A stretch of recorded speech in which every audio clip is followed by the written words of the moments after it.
Aborting. Can't see target. We're taking fire! I'm on offense. This month. Hello, everybody. It's Lamprey Milt. I'm back. I have a very special guest, Dr. Hugo de Garis. Am I saying that correctly, Doctor? Yeah, pretty well. Usually just de Garis. De Garis. I'm going to call you Doctor tonight because you are a doctor after all. You're the second doctor. Oh, no. Third doctor I've had on the MGTOW chat series. Just a quick overview of Hugo's work. He is a well-accomplished individual, might I say, a retired researcher in the field of AI, and I think what else it is, genetic algorithms of some sort. Am I correct in saying that? Mm-hmm. And one thing led to another, where you wound up doing manosphere related topics, and you have a very nice WordPress, a wonderful BitChute channel. I'm going to include that all in the show notes. And how I found you was through BitChute. I was surfing along BitChute, and I usually put the hashtag MGTOW to most of my work. So I was like, you know what, let me click my own hashtag and see what popped up. And it was all your work on your channel. And I never even heard of you. And I reached out to a few other people in the manosphere who also are unaware of your work. So I thought that was quite interesting that most people in this echo chamber, let us say, whether it's red pill related topics, feminism, gynocentric culture, et cetera, we all kind of know each other. You, on the other hand, I guess, kind of slipped through the cracks. Sandman heard of you.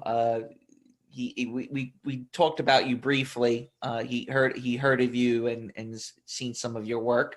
And I was like, you know what? Let me have this guy on. You have a lot of writings. You have a lot to tell. You're very thorough, very pragmatic in your views. You've coined some interesting terms that I would love to get into in just a short while during this conversation we're having.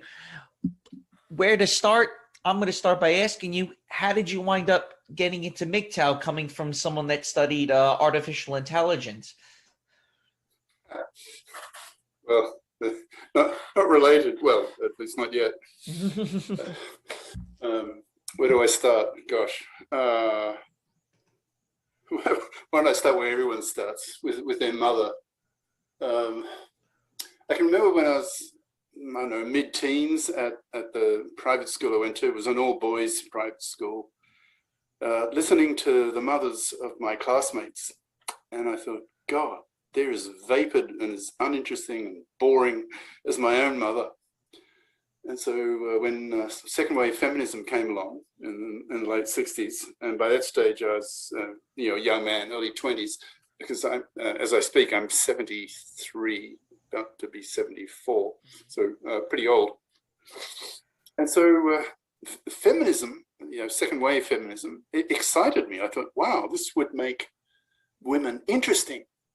Well, it never happened. But it is interesting in the sense that I'd be able to share my passions for pure math and math physics and that sort of stuff. That it just never really happened. And then let's see. Then I got married, and I, in a sense, just fell into the traditional role of being the breadwinner, largely because my first wife was pretty well economically useless. I remember I had one vivid memory. I was with her at London University Career Counselling Service. And so this counselor, this guy, asked, then my girlfriend, well, what do you want to do? And she gave a list, and he just crossed them all off. He said, no, you can't do that, can't do that, can't do that, because you didn't study mathematics at high school. And the only thing she was mildly interested that she could do was philosophy. So she ended up with, in a sense, a relatively economically useless degree. I mean, she got the degree, And so at that stage, I taught myself computer programming. So I got a computer software type job. This is in the days, when was this? Early 70s, I guess.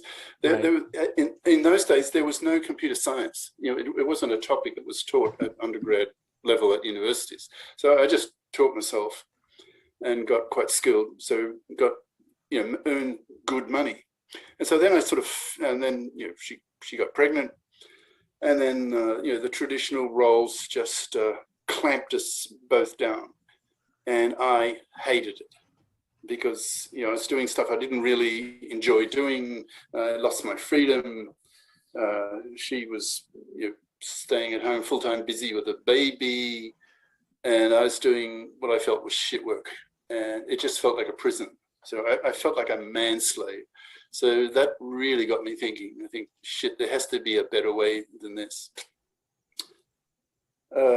Eventually, she, you're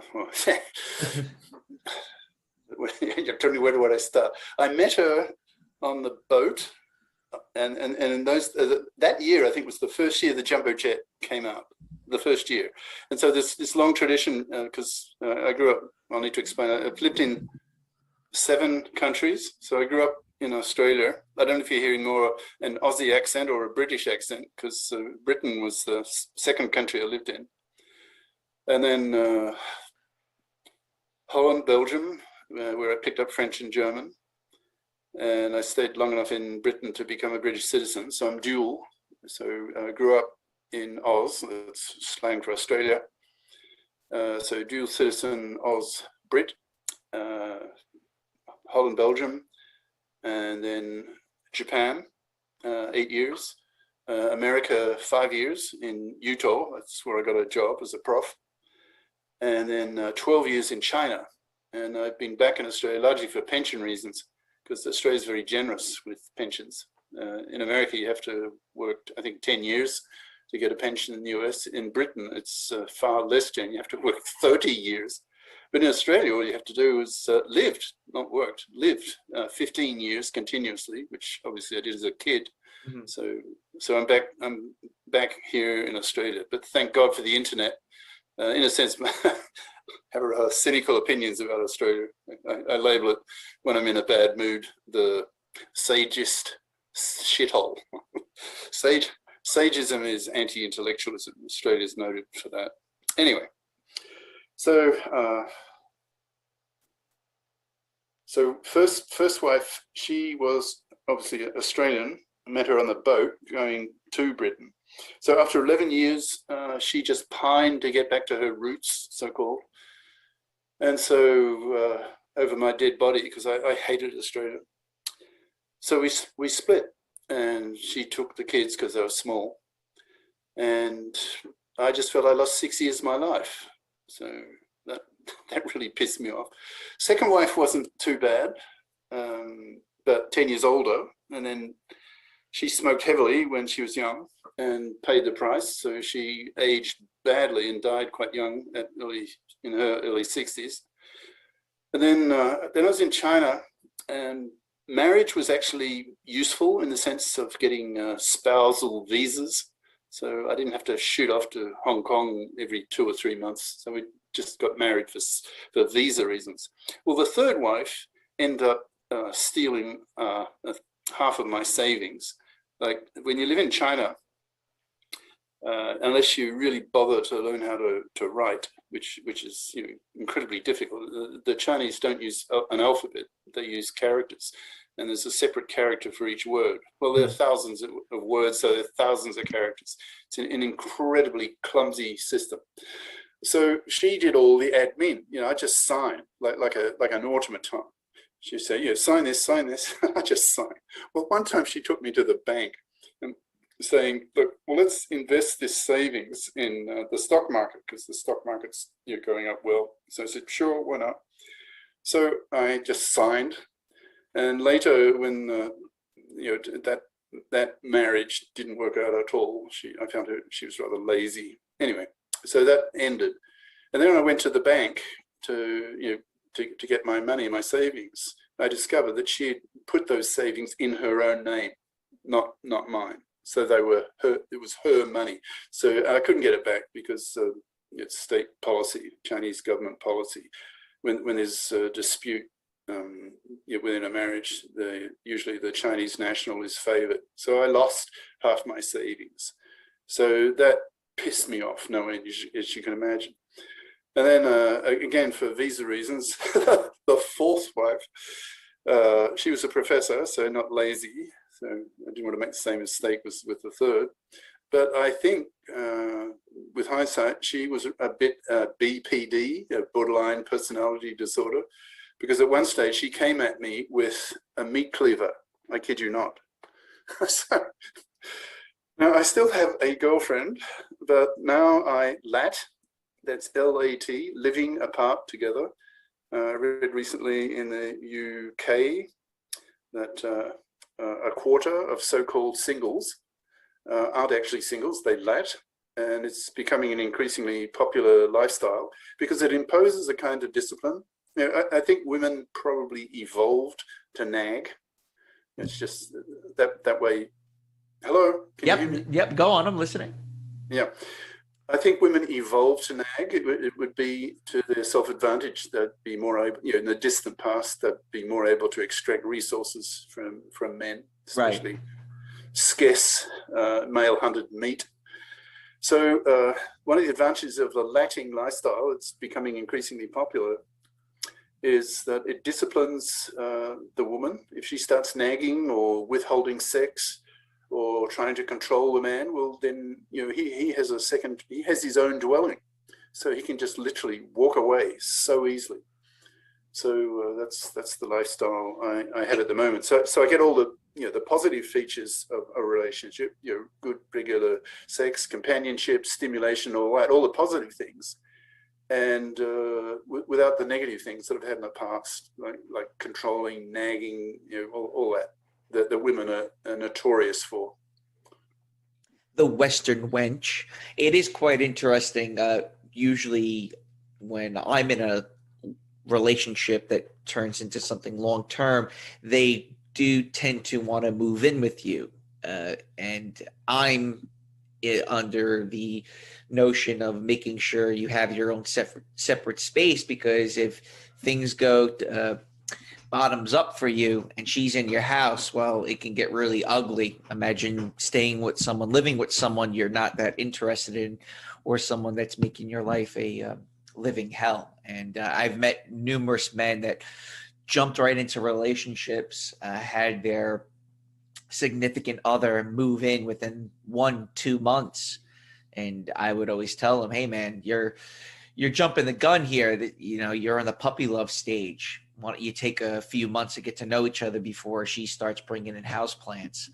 But yeah, I think at your age, you've obviously been through the ropes. You're a bit of a veteran, so you've somewhat realized that having your own separate space and dating someone that does have their own dwelling makes life much easier for you, so you can pursue your own activities and such.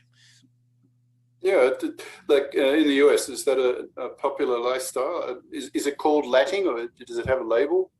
I'm not too sure, to be quite honest with you. There is a term for it, but it's kind of, I'm drawing a blank. I haven't done a show in quite some time, so I'm a little bit laggy.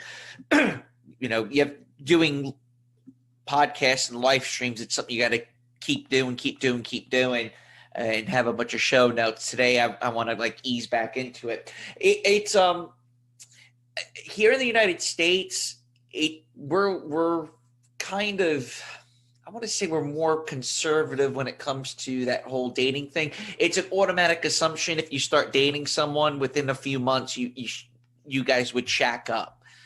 And I think there's now, because of the whole men being somewhat red-pilled, where more young men are more inclined to have their own separate space. They're less inclined to want to have that person move in with them.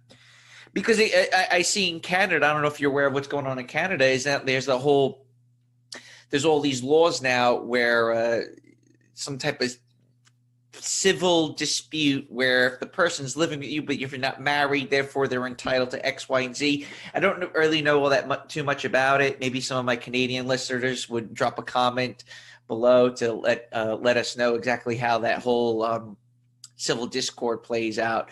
But the government's now in the bedroom, so guys that are at least red-pilled are fully aware of that. So they're definitely not wanting to have a BPD move in with them. Let us say it's like, no, you stay over there. I got my space, you got your space. You come over for one weekend, I'll go to you for the next weekend. It's a little bit sad in a sense that it's the lack of maturity from both sexes when it comes to the domicile, let us say. Again, you being at your age, I mean, you can share some wisdom with us on why you do it is what you do, and you've kind of laid that out already. But for a guy who's 25, 30, they haven't been through the ropes enough. They haven't really gained all that type of experience with women. So they'll be more inclined to just having that individual move in with them versus someone who's 60, 70 who realizes, no, it's best that you stay away. Right. Well, modern marriage is absolutely toxic. I'm a masculist.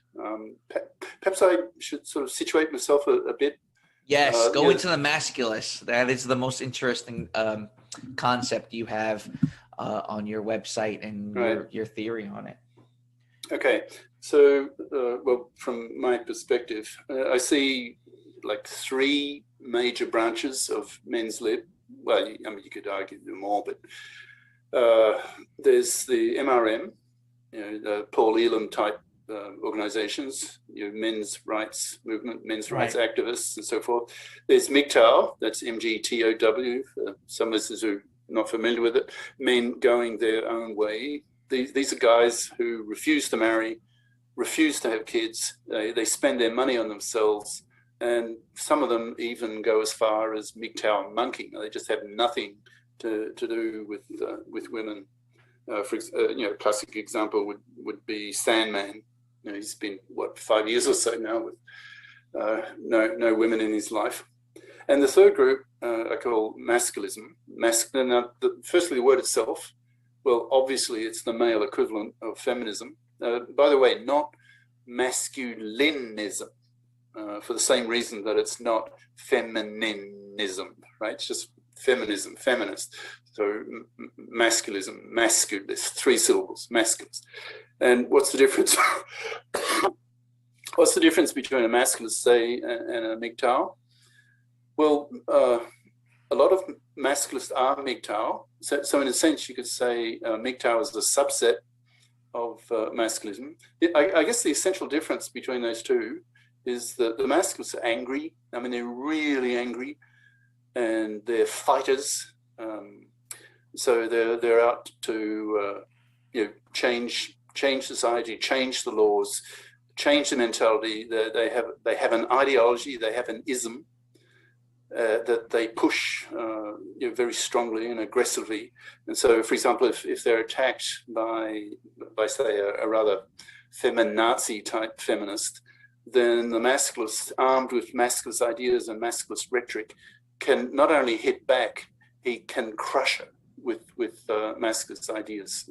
For example, saying, being the feminist, you men oppress women, you rape women, you sexually harass women, you stopped us getting the vote a century ago, blah, blah, blah, blah, blah. And I don't deny any of that, speaking as a masculist, but I would claim, but you women, you oppress us far worse because you're such parasites, you're manslavers. You just expect that some man's going to spend decades of his life working for a woman. So masculists push very hard for what they say is the fipping of women. So FIP is FIP, so financially independent person. Now there's a long way to go because in practice, in many countries, at the critical age of 16, about 80% of young women at 16 choose to, now you're talking a bit about terms, some of the terms you like. So here's one. 80% of these women become fluffy crappers. A fluffy, based on the word fluff, is a masculinist label for a traditional woman who expects to be able to parasite off the money and labor of a man. So she's effectively a manslaver. So you can look at masculists as abolitionists. They make quite a close historical analogy with what went on with Negroes, say in America in the early 1800s. And masculists see traditional males as just being manslaves to women. Now women today, they have their 0, 1, or 2 kids. I see it was men who liberated women in the sense of freed them from household drudgery by giving women, men invent everything, build everything, create everything. Yeah, the dishwasher. Now they have little robots that sweep for you, which is pretty crazy. I just saw one for the first time in my buddy's house. It knows when it needs to dump its dirt out, which I think is interesting. It has a little battery charger station. It knows to park itself. Again, the dishwasher, the washing machine. Even now with Amazon Prime, the ability that you don't even have to go and shop anymore. You don't even have to leave your own house. These things have all been geared towards women's consumption patterns. So Esther Avila, in her book, The Manipulated Man, she goes into great lengths detailing what it is you're discussing. But go on. Yeah, so women with their 0, 1, or 2 kids, and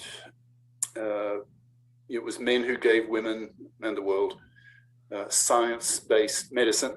So, the country I'm living in, Australia at the moment, the life expectancy of the average Australian female is 85. So even those women who have their 2 kids and they stay at home for, say, 6 years until the second kid is off to kindergarten, even those women still have a career window of half a century because they're living to 85. So the masculists are saying, now that women can work, they must work, because anything else is manslavery. And to masculists, manslavery is slavery, and slavery is a war issue. Slavery is hated. I mean, you can argue the US Civil War was largely over the issue of slavery, mm-hmm. and then the southern states not accepting the strong moral disapproval coming from the northern states. So masculists see manslavery as slavery. So they put enormous moral pressure on women to fip up.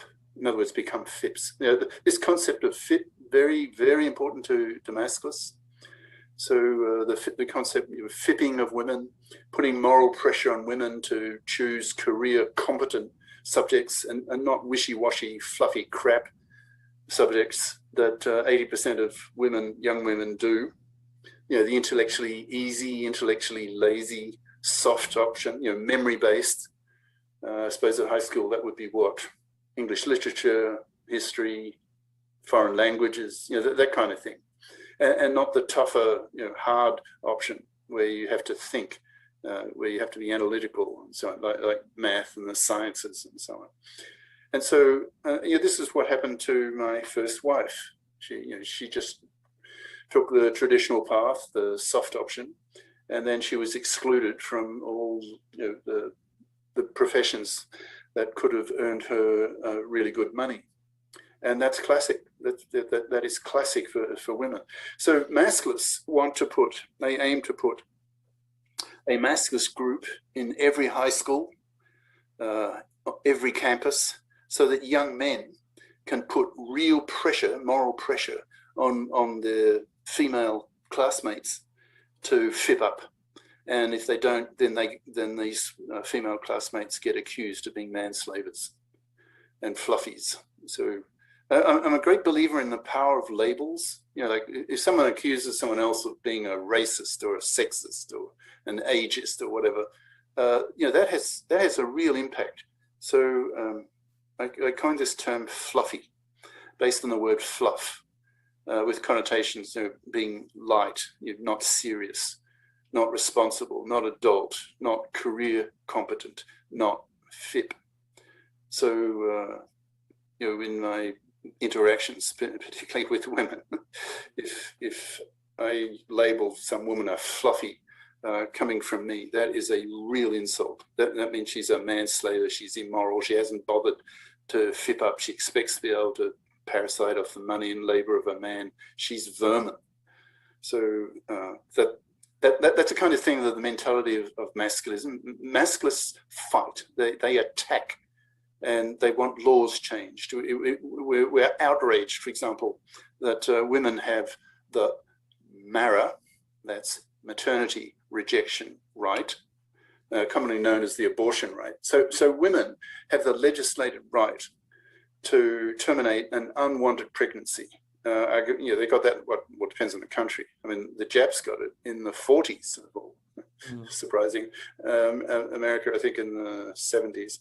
So, most countries have an abortion right. So women have the legislated right to terminate an unwanted pregnancy, arguing that, this unwanted child will just destroy their lives, blah, blah, blah.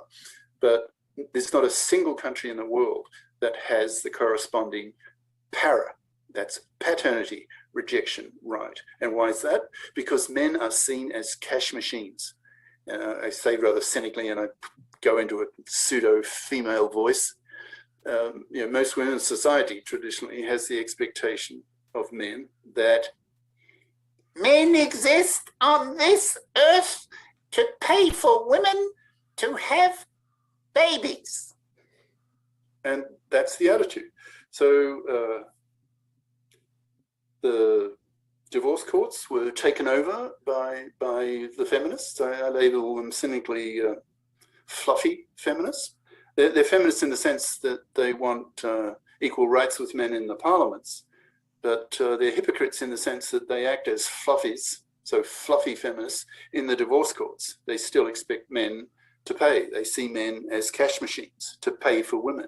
So nowadays, in many countries, about one married father in 4 gets financially massacred in these fluffy feminist controlled, dominated divorce court system. They'll lose, for example, this is all I have for you, I suppose, but for some listeners, you'll understand why the MGTOWs particularly are pushing men not to marry, not to have kids. Because if they do have kids, everyone knows the divorce rate in many countries, advanced countries, is about 1 in 2. Half of marriages fail. What's lesser known is in those divorces, about half of them, the ex-wife, the divorcing wife, turns into a real vindictive, like feminazi bitch, out to extract as the maximum amount of resources, particularly money, from her ex-husband. And typically the man will lose custody of his kids with about 90% probability. He'll lose his house, that will go to her so she can raise her kids in it. He may get visiting rights maybe 2 weekends a month, so he'll hardly see his kids. He'll be forced to make payments for those kids. He'll lose half his wealth. He'll lose half his stuff to her. And if his ex-wife is a real fluffy, economically useless, then he may be forced to pay for her alimony until he dies. So one father in 4 now is just being crucified this way. That's generating enormous hatred in the manosphere against this man's slavery. And so the Masculists, the MGTOWs, MRMs, pretty well all of them are saying universally to young men, Guy, for God's sake, don't marry, don't have kids, because if you do, you're playing Russian roulette with your life. Now, there won't be, no, not literally, but metaphorically, there's, with one major difference, when you play Russian roulette, you have one chance in 6, because there are 6 chambers in the barrel with one bullet. So you have one chance in 6 of blowing your brains out. Well, if you marry and have kids, you have one chance in 4 of being financially massacred and having your life destroyed. So this issue of the fluffy feminist control of the divorce courts is so toxic, generating such anger and hatred amongst men, that it has to change. I mean, no culture, I mean, if you think about it, no culture that financially crucifies and destroys the lives of a quarter of its fathers can remain intact. This is a war issue. So the Masculists are talking increasingly about a sex war, that if things don't change, if the gender laws are not men-fared, in other words, made fair to men, then the Masculists particularly will just go on a warpath. They'll start assassinating gender politicians who created these deeply misandrous gender laws in the first place. They may go out and just murder thousands of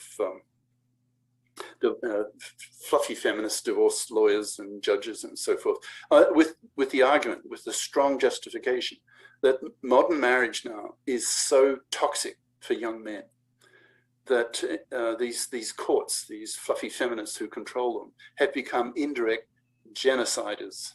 You probably see where I'm going with this argument, because they've made marriage and paternity so toxic that now I read, for example, in the US, I read about 70, 2/3 of young men now refuse to marry, refuse to have kids, and so they're wiping out whole populations. And if things don't change, probably within a decade, the percentage, given the degree of red pilling that's going on in the manosphere and so forth, probably over 90% of young men will just wipe their hands of marriage and paternity.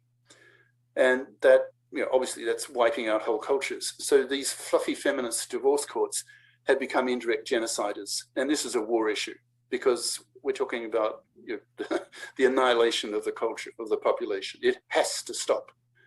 And so you need a very vigorous, active, vindictive, aggressive, hateful, masculist movement to stop this. How can I put this? I'm trying to remember the name. What was the name, a historical figure, I think in the first half of the 1800s in America, and he set up a newspaper, the first abolitionist newspaper, called The Liberator. I'm trying to remember I can't remember the name of the guy. The name of it's called The Liberator? Yeah, but the name of the guy who did that, and he, I can't remember. So I see close analogies with the abolitionists in the 1800s and the Masculists now, that the Masculists aim to liberate men from manslavery. So by putting moral pressure on women to fip up, so that they pull their financial weight, they become as qualified as men. They expect to be FIP, financially independent. They don't expect to be able to parasite off the labor and money of a man. So there needs to be Masculist groups in every high school, so that young men can put real moral pressure on their female classmates, that if they don't FIP up, if they don't choose career competent majors, then they're severely punished. The quality men will just wipe their hands of them and say, no, you're a future fluffy. You're going to be a fluffy in your 30s. You'll get some fluffy crap diploma at college. You'll screw around in your 20s, and statistics show that the average feministed influenced female will have some 40 different penises in her by the time she's 30. That's amazing. That's a lot, man. Yeah. It's a very high amount. It's a very high. I did not think it was that high, to be quite honest with you. I was thinking about, I was ranging between 10 to 15. I was not going to exceed the average white woman would probably, in my experience, in my point of view, from what I can tell, it's usually about a dozen, but go on.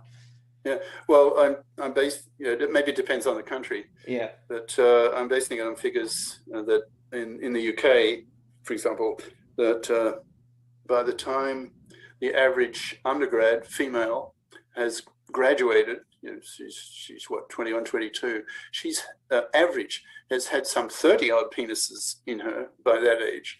Well, so 40 seems to me reasonable for that type of female. Yeah, arguing under the influence of feminism, that men can do it, so women can do it. They've got the pill, so they don't they don't get pregnant. Now they may get an STD. That's another issue. I hear that in the US there are 100 million cases of herpes. Is that right?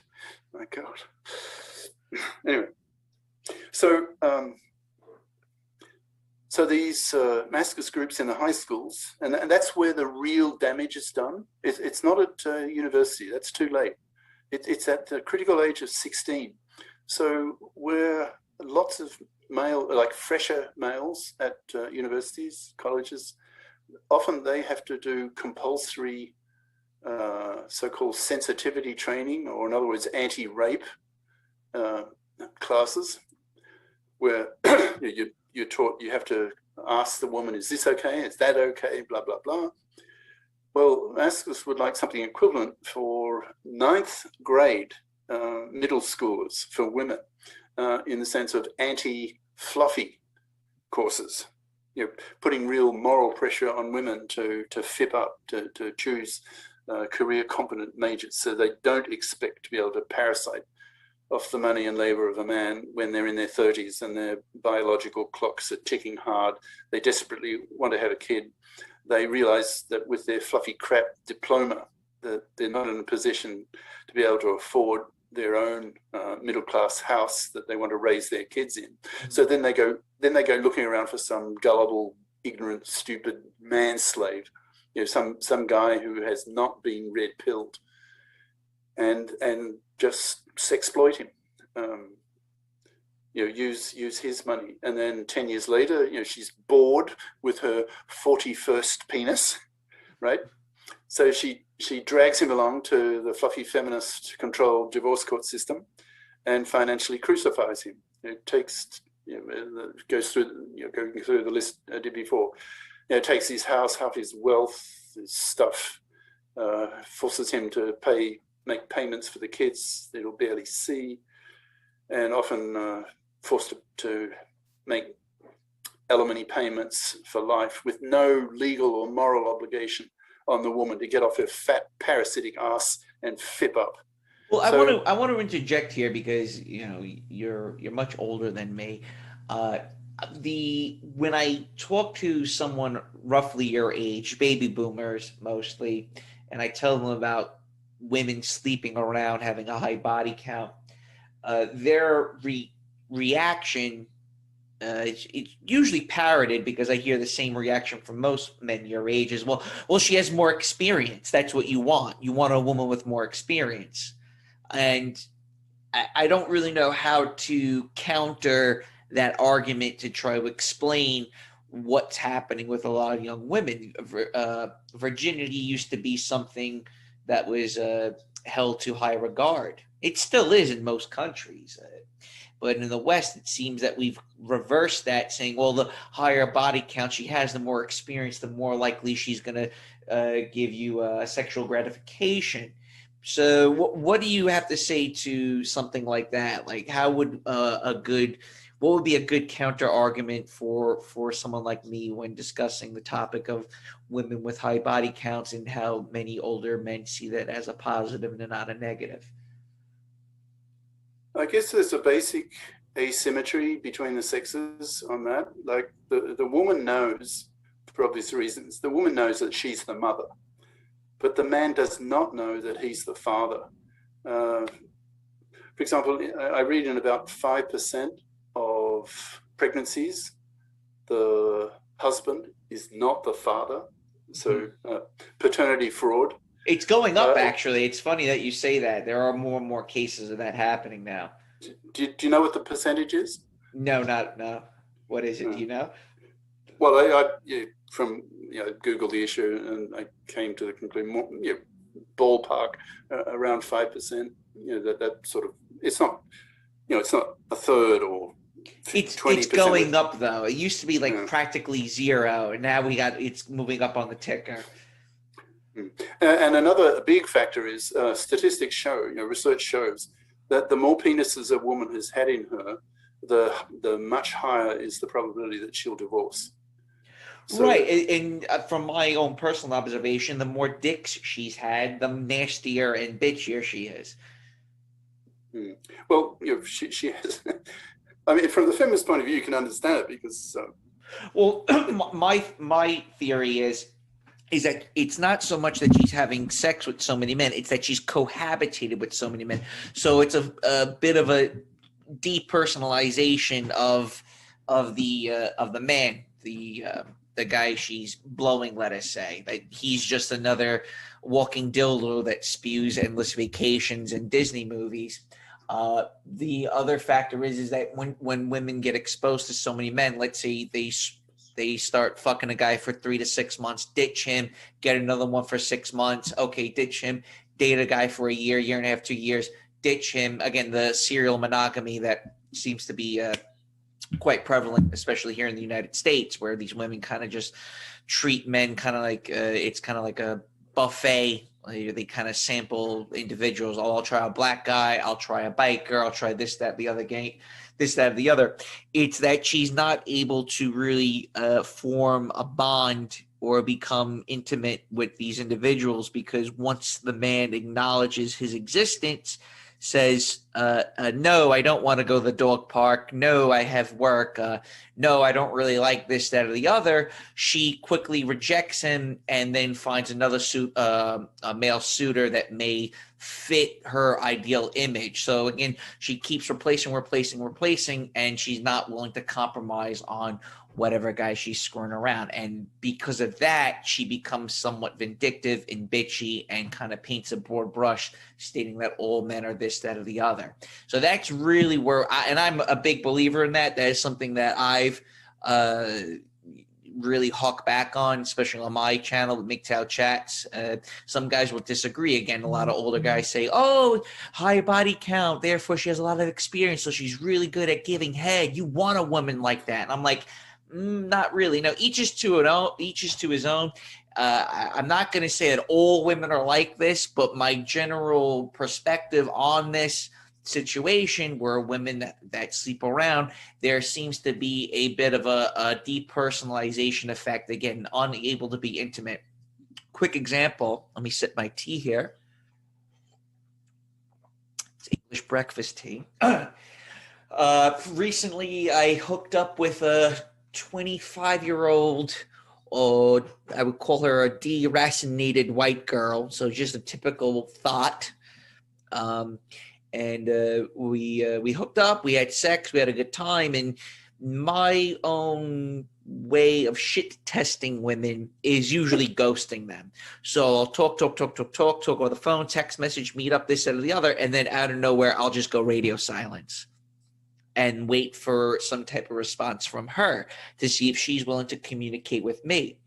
And to my surprise, she did not text or call me after spending a significant amount of time with her, which leaves me to believe is that she can just plug in any dick and get the same stimulation, same stimuli, let us say, from some other guy that she's texting or talking to.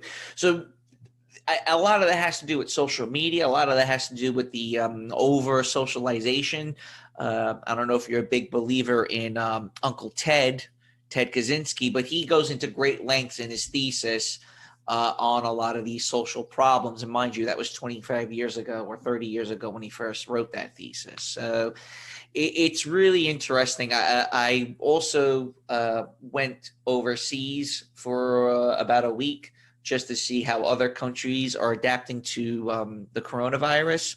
And you see in much more underdeveloped nations, men and women share the same spheres of influence. So if everyone's out at the park, it's men and women together as a whole group. They're not segregated based on sex, which is what we see in the United States. And I see that even when I was in Southeast Asia for 4.5 years, where again, there was more camaraderie between the two genders versus where, again, if you were to go to a local dive bar, or if you go to a rock concert or any of these type of things, it's something like a all boys Catholic school, all girls Catholic school, where the sexes are completely segregated. I find it to be quite unhealthy, and I know a lot of traditional conservatives would poo-poo on me for stating that, but I'm a big believer in both sexes kind of working together, acknowledging each other's differences, and really trying to understand one another.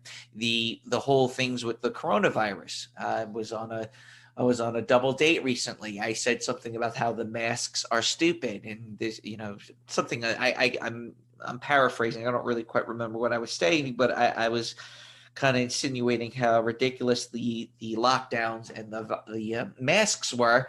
And she went ahead and had a side conversation with her girlfriend about me saying something like that, where, again, the men has to adhere to whatever she wants. It's not the opposite way around, where men are being taught to be much more pussified, to be more feminine, to be more emotional, to act more like a homosexual, where men have to bring down their level of masculinity to her level of femininity, where it should be the complete opposite, where in a lot of developing countries, the women have a bit of a backbone. They know how to defend themselves. They don't expect the men to white knight, let it say.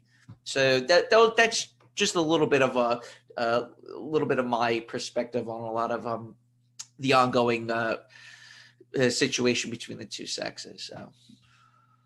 But that's where I see masculism is very useful to men, because it provides men with the intellectual tools that they can hit back with their own ism, their own gender politics. So now I don't deny, I've read lots of feminist books. I don't deny what the feminists are saying to a large extent, but to me it's only half the story. And masculism, MGTOW and so on, provide the other half. Gender oppression is not a one-way street, as most feminists feel. It's a two-way street. When you start looking at traditional fluffydom, fluffydom as manslavery, then you can easily argue that, in fact, women traditionally oppress men far worse. I can put that in a graphic sort of way. I call it the Masculist chair, the chair I'm sitting on, the Masculist chair test, and it goes as follows. So imagine some feminists saying, "Oh, you men rape, what a horrible thing." And so if you're armed with Masculist ideas, you could say, well, do the chair test, and it goes as follows. So imagine some feminist sitting in a chair, and standing over her is a Masculist with a gun at her head, forcing her to make a choice, at the count of 3, otherwise he just blows her brains out. And she has to choose between two things. One is being raped or being a slave to a man, no kids, no pay, for 3 decades. And she has the count of 3 to choose. 1, 2, 3, bam. So that particular woman didn't make it, too indecisive. But most women, when I ask them, they say, "Oh, well, of course, I'd rather be raped, because that's a far lesser gender crime than being a manslaver for 3 decades, which is what women do." So from the Masculist perspective, Masculists put enormous moral pressure on women to fip up and pull their weight. And I'd like, as a Masculist, I'd like to see all parliaments have, gender equality committees, and they would consist half of female feminists and half of male Masculists, so that they deal with both sexes' issues, both genders' issues, feminist issues and Masculist issues, particularly bringing in the legislation of the paternity rejection right, the reform of the divorce laws, and particularly a restructuring of society, a much bigger task to put real pressure on young women to fip up. And if they don't, they get severely punished, because if they don't, they're manslavers. And that ultimately, I mean, if it's a sex war, that would get them killed. But the immediate punishment would be that masculistic men would just refuse to have relationships with them. So as masculist ideas, MGTOW ideas spread through the culture, then more and more men will see these fluffy women as just vile, as vermin, as manslavers, immoral, parasitic, manslaving vermin. And severely punishing them, labeling them to their face, spitting in their face, fluffy, this kind of thing, with real anger. And I suppose metaphorically, that's quite a difference in terms of style and approach from the MGTOWs. The MGTOWs typically tend to quietly, individually, just walk away from the marriage market and paternity. They just reject the traditional man-slave role of the male, whereas the Masculists, they do that, of course. A substantial part of Masculist thinking is MGTOW thinking, been strongly influenced by the very good MGTOW analysis of women's psychology. Like personally, I've learned quite a lot from the MGTOWs when they talk about women's psychology and hypergamy and red pill and monkey branching and all that stuff. But I'd say the Masculists are much angrier. I suppose you could ask the question, well, what then is the difference between the Masculists and the MRM? And I would probably answer that with just one word: anger, hatred. Masculists are vicious. They're really angry, and I'd imagine a year from now, let's say, some feminist in a public meeting talking to the general public, with both sexes, to men and women, and she comes out with some really misandrist, male-dumping statement. Then imagine that half a dozen Masculists in the audience, males, get up and just harangue her with the Masculist gender political diatribe, just blasting her out of the room. Then that would stop her in her tracks. So that I see as hopefully the added value, if you like, of Masculism relative to, say, MRM or MGTOW. The MRMs, they tend to, when I listen to them, tend to be more sort of playing the victim role, like Warren Farrell, for example. We men, we suffer this disadvantage and that disadvantage, the poor little me type approach, whereas the Masculists are angry and they're vindictive and hateful, and if a feminist comes to say, oh, yeah, this and that, sexual harassment and so on, then the Masculists will just blow her out of the room, saying, don't deny what you're saying, but it's only half the story. And the Masculist story is far worse, because you women have always been parasites on men. You couldn't hunt, you couldn't plow, you couldn't fight. You've always been useless to men, in a sense, except for the two traditional female monopolies of vagina and womb. And his near future argument is very useful to the MGTOWs and the Masculists. And that is, pretty soon, women are going to lose these two traditional monopolies, because the sex bots are coming out now with their luscious curves and their film star faces and their creamy, grippy vaginas, and increasingly equipped with artificial intelligence, so that they can converse with men, and with market-driven forces, the personalities of these sex bots will get better and better, suited to, men will vote with their dollars to buy the most agreeable type personalities in their sex bots. So and you contrast that with the fact that in many Western countries now, 40% of women are obese, 30% are fat. So millions of men are just wiping their hands at women, because women's traditional attraction to men is their vaginas. But with 2/3 of women being now unfuckable, because they're fuffs, right? FUFs, fat, unfuckable females. So women are going to have to learn to be much nicer to men, or they're just going to be ignored, just wiped, because to fuck women who are so fat that I always say I ask for two things from women: be thin and pleasant, and yeah, the exactly. overriding majority of them are neither. And it's quite interesting because when we talk about the obesity epidemic in the United States, I see far more obese women than I do men.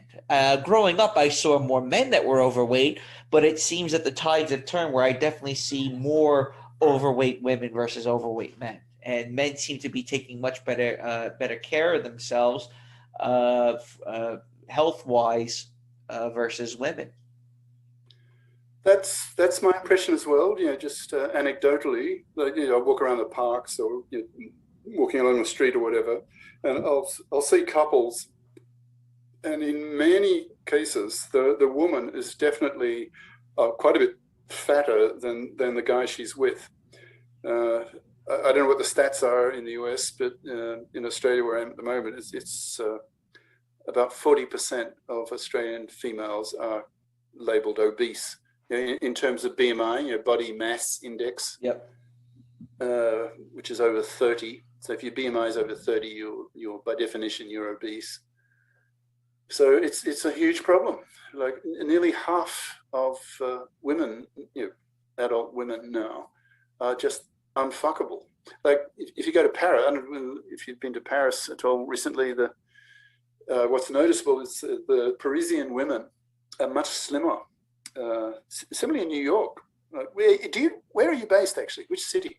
I lived in New York up until about 4 months ago. So I've moved. I moved to another state. But yes, women in New York are relatively thin and quite attractive, but their attitudes are quite nasty and they're very materialistic versus women from other states.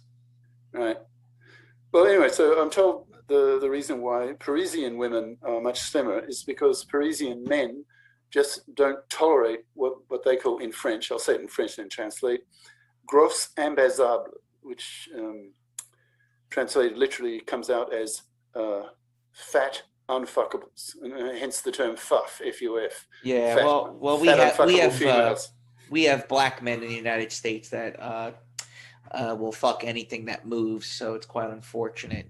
Paris, I would assume the Algerian population also doesn't tolerate disgusting heifers, but unfortunately, in the United States, we seem to be obsessed with fat asses. I call it the Africanization of the United States, where we've now turned it upside down, where we're kind of glorifying obese women. And again, a lot of that has to do. Obese with a T. Obese. That's good. Obese, right? Yeah, it's the media plays a huge part of that. If you look back at the mid '90s to late '90s, the iconic women were Carmen Electra and Pamela Anderson, both of Baywatch. Both of these women took very good care of themselves. They lifted weights, they exercised. They were fit. They were gorgeous. I mean, Carmen Electra's, that was like my first boner I can remember. And during the aughts, it was turned upside down, where we started getting this ass twerking. Jennifer Lopez, I think that was like 2003, with Ben Affleck rubbing like suntan lotion on her ass. And from there, it became kind of perverted on what is defined as something that's beautiful. And I wasn't the one that made this point, and more people are now discussing it, where the idea, the sex goddess is something like a supermodel, when in fact most men are attracted to hourglass women. Most of the most popular porn stars are women that are actually quite tall and quite heavy and have big asses and big tits, and they have a firm toned stomach. It also, you look at pornography, men don't like women with tattoos. The overriding majority of the most popular porn stars are women that do not have any ink on their bodies. So you can just see what men are attracted to through pornography versus what the mainstream narrative is telling us what is actually beautiful and what have you. So, I see masculism as providing men with tools. Like one of the concepts I use quite a bit is monoconscious and bi-conscious. And most men are still monoconscious. Certainly most women are. Monoconscious simply means that you've only had your feminist consciousness raised, that you're familiar with feminist arguments. So typically a monoconscious feminist will be angry at men because she's been taught by feminist ideas how men oppress women. And so she'll be angry at men at that. But since she knows nothing about masculism, masculist ideas, she will not, by definition, be bi-conscious. In other words, she won't have both her feminist and her masculist consciousnesses raised. So a typical monoconscious feminist tends to be rather feminazi bitchy because she's angry at men. Whereas a woman who's bi-conscious, she's familiar with how men oppress women, but also how women oppress men, with man-slavery and the resistance against legislation of the para, and they want to take advantage of men in the divorce courts and all that kind of thing. So a woman who is bi-conscious has her feminist anger at men more or less cancelled by a corresponding masculist anger at women for the ways that women oppress men. And if you're a masculist, or bi-conscious masculist, you'll argue quite readily that women oppress men far worse because women's oppression of men is continuous and lasts decades, fluffydom. That most women, 80% in fact, don't bother to get a career competent education. They just assume that they'll be able to manslave some gullible male and have him work for her. Well, let me interject here, because you seem to bring that quite up about the whole women getting useless degrees. They're kind of these make-ready jobs. It's quite obvious at this point in time that the banks and the governments around the world seem to be quite okay with this kind of fleshing it out, paper overing the economy, and keep rewarding these type of jobs where people actually do produce, that do provide a good and service, versus, let's say, someone that works in HR or someone that is an adjunct university professor. What we can expect that the government does plan on bailing out universities to keep this gravy train going, keeping these women into the workforce versus them winding up being plumbers or mechanics or engineers. I don't see anytime soon where that's going to correct itself, because again, they plan on continuing the printing of the money. They continue to paper over the economy. Now they're playing with ideas like playing with the concepts of universal basic income, which I do expect to be rolled out relatively soon, if not weeks, perhaps months.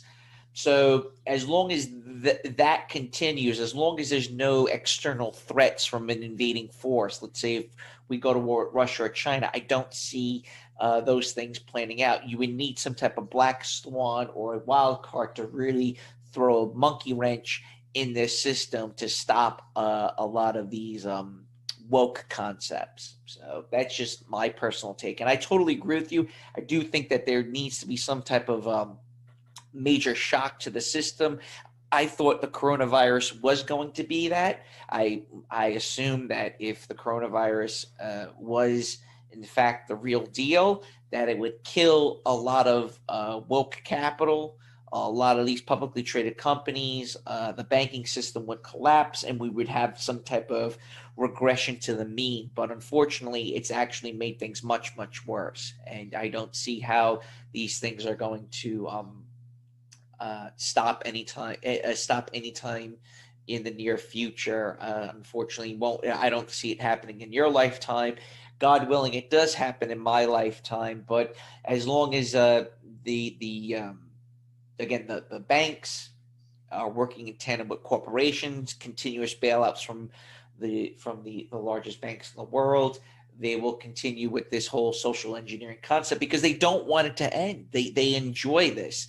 They enjoy the shaming you, mocking you, disrespecting you, for them to allow something to happen, let us say a war or economic collapse, that can actually cause some type of black horse come along and correct the situation at hand, where guess what, that's the end of trannies in the United States. Like, that's the end of it.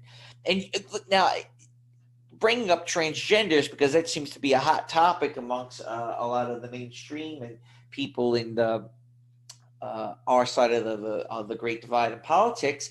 Well, what is a transgender? Transgender is someone that has this very warped view on what feminism is, and they are under the notion that they can monkey branch and hypergamy float their way to the top, where they don't actually have to dirty their hands with, let us say, being a truck driver or someone that, again, someone that works with their hands. So they see the idea of being part of the leisure class, like most white women are, where they actually don't really have to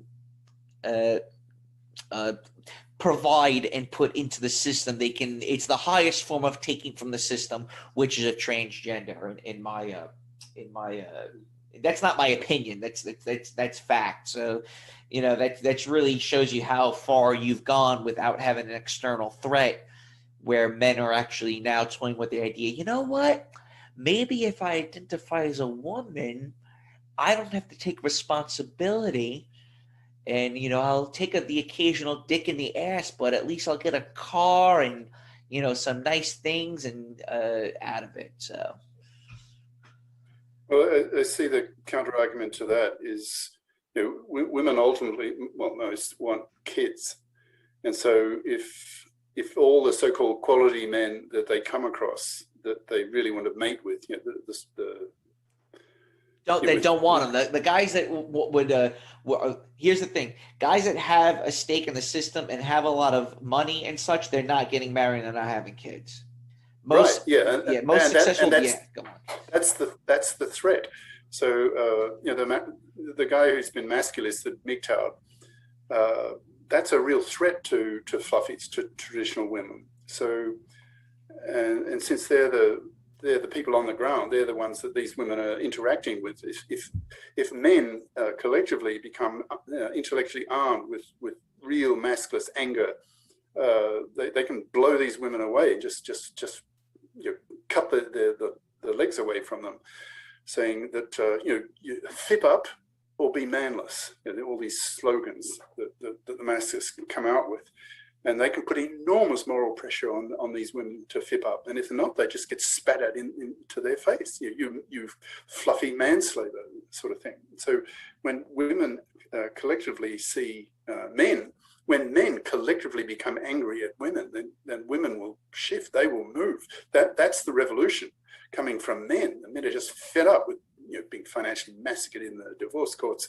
There's no para. This massive gender injustice against men, just being treated as cash machines, and they're just rebelling. So, fuck this. Like, I don't know if you heard. I think it was in New York recently. I think Sandman did a video on this. Some 50 or 60 11th and 12th graders at some school started during their lunchtimes doing MGTOW type discussions and learning about it. And so the female teachers and the female students were up in arms about this aggression against women, blah, blah, blah. So things are on the move. And in Australia recently, there was some idiot headmistress who got, I don't know if you heard about that also, it made world news, that she got the boys in her school to stand up and publicly apologize to the girls in the school for being of the sex that rapes women. And she had to back down because the parents, particularly the masculistic fathers, were so up in arms against this that her job was on the line, so she changed. But it's interesting that there's a growing red pilling of men. There's so many guys like you, like me, and Sandman, so on, pointing out to men, don't marry, don't have kids. It's too toxic. The gender laws need to be men-fed. The divorce courts need to be utterly reformed. The para needs to be legislated.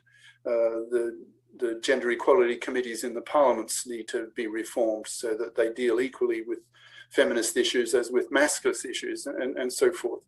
That I see coming. I see that exploding in the next couple of years. And women, a couple of years from now, I suspect women will feel as though they have been hit by a bus, by the masculist bus. So if they come out with their monoconscious feminazism, say, oh, you men are oppressors and so on.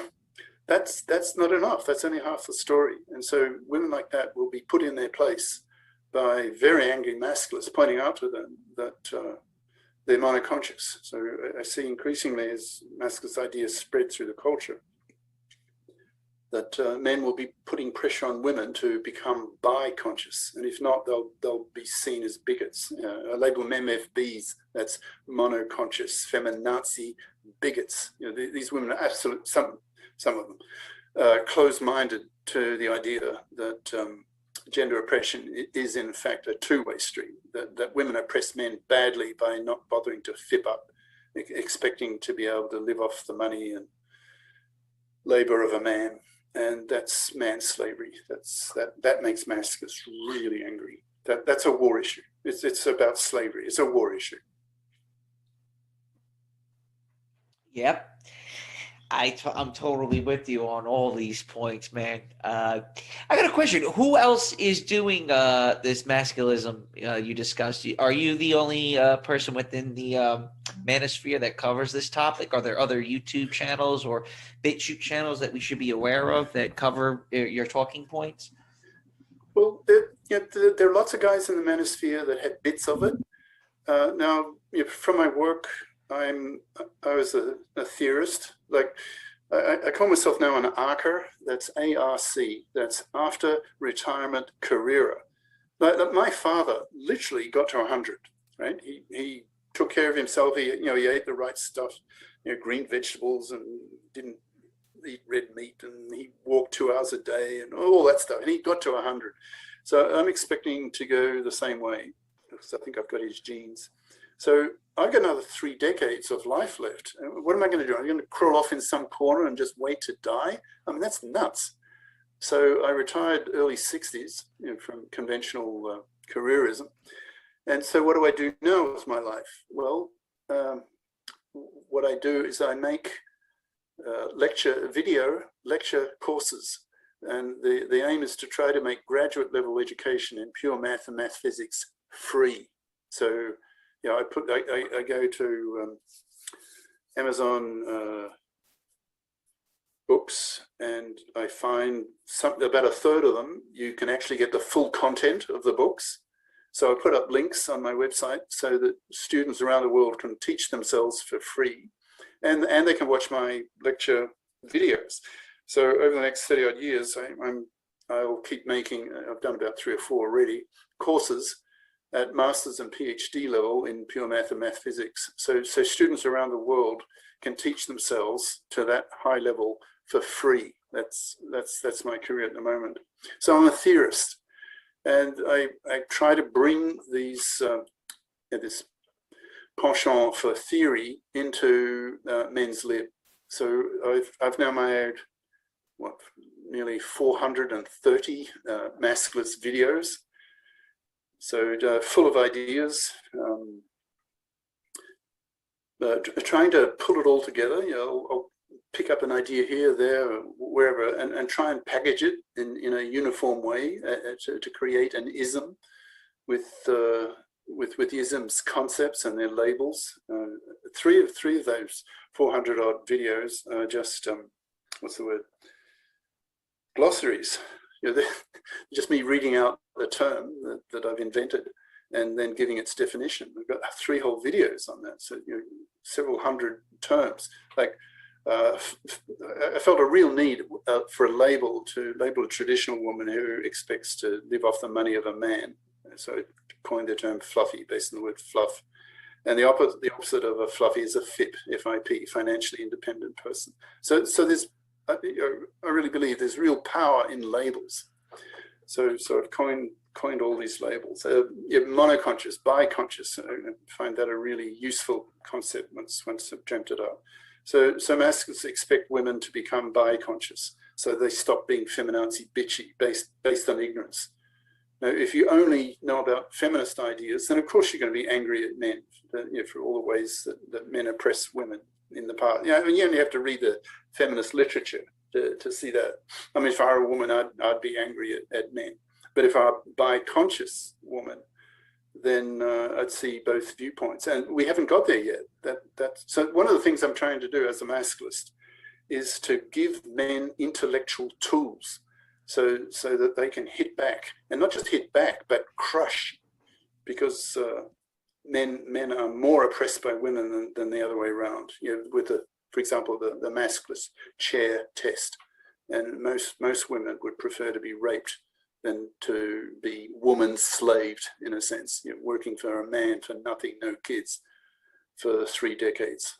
But that's what women traditionally do to men, and that's manslavery, and that's out. Those days are gone.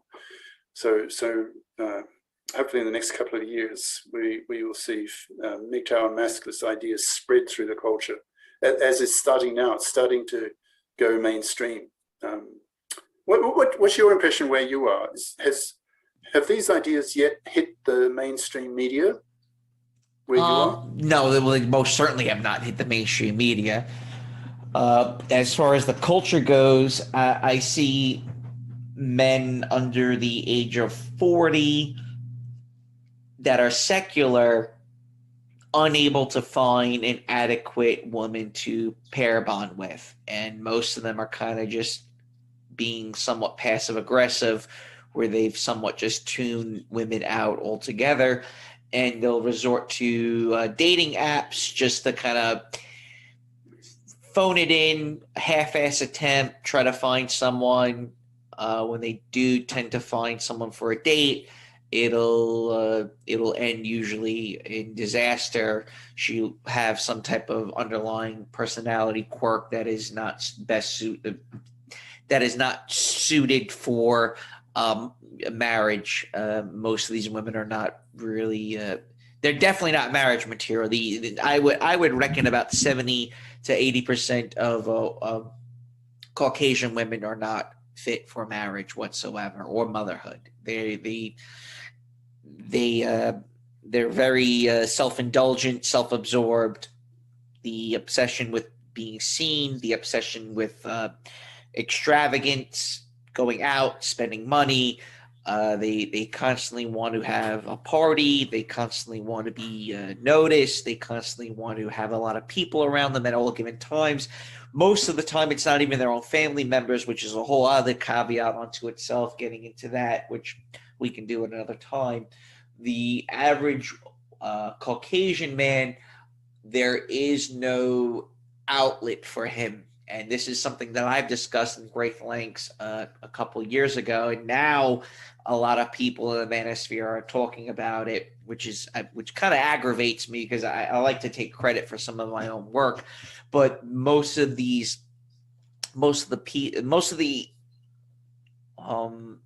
public square, the community, the places to go out, places to eat, the church, this, that, or the other, it's all geared towards women, mostly fertile white women. It's not for black, it's not for Hispanics, it's not for Indian, it's not for anyone else. But the downtown, the community is all centered around beautiful, fit, white women, Caucasian women, and homosexuals. So if you were to go out to, let's say, a bar, a rock concert, a kind of this bougie type of restaurant, the overwhelming majority of the people that are the consumer, the Patreon to these locations, are overriding majority being either a white homosexual or a Caucasian women. And for men, they kind of become somewhat of a docile hermit, pornography, frozen pizzas, video games, and they've kind of just wiped their hands of the whole scene, and have let this manifest itself where really guys aren't allowed to have a good time. Their good time is usually in secular activities in solidarity.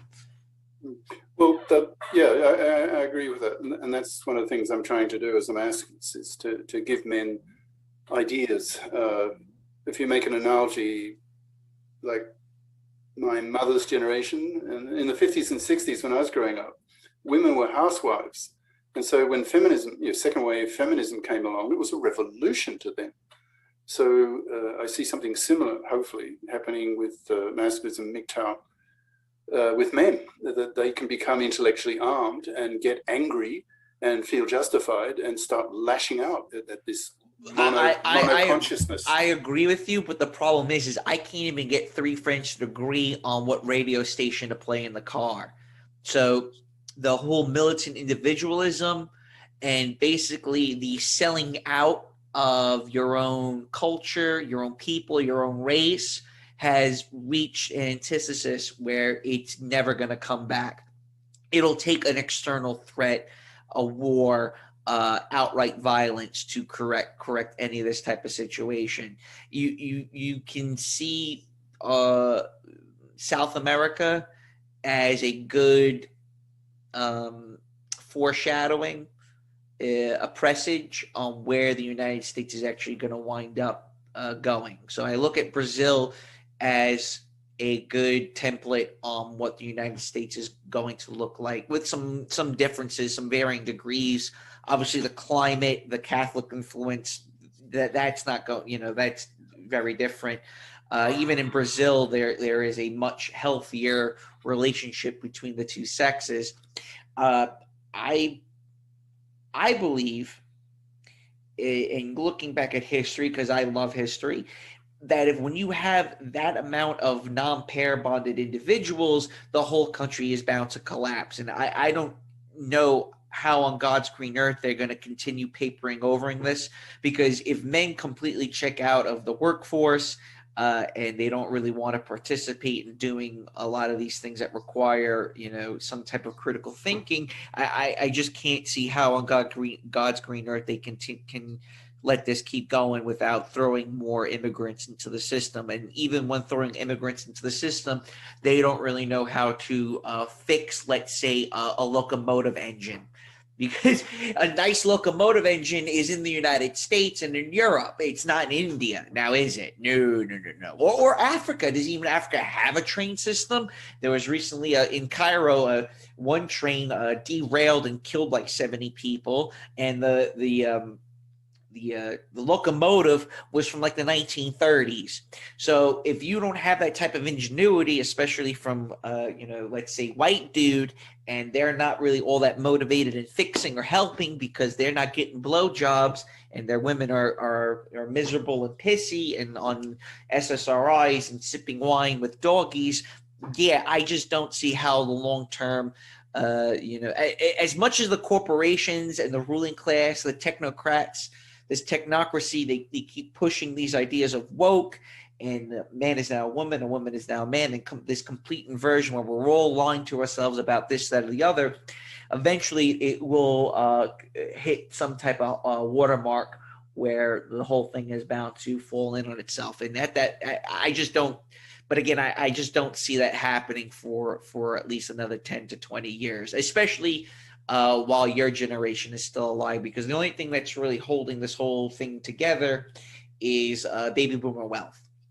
And, obviously you have your views on the vaccine, you have your views on the whole coronavirus, and it obviously is somewhat of a threat to older people. But when you have such a top heavy demographic financially, and kind of gearing this ship towards what it is that they want, when completely neglecting and really abusing people that are their children's age, it's not going to be pretty. I have a big fear and a big worry for a lot of people your generation, because if this collapses while the baby boomers are still alive, the baby boomers are in for a rude awakening. I always bring up a point, Doctor, that and we're kind of sidestepping here, but I love to bring this fact up, is that during the whole mass protest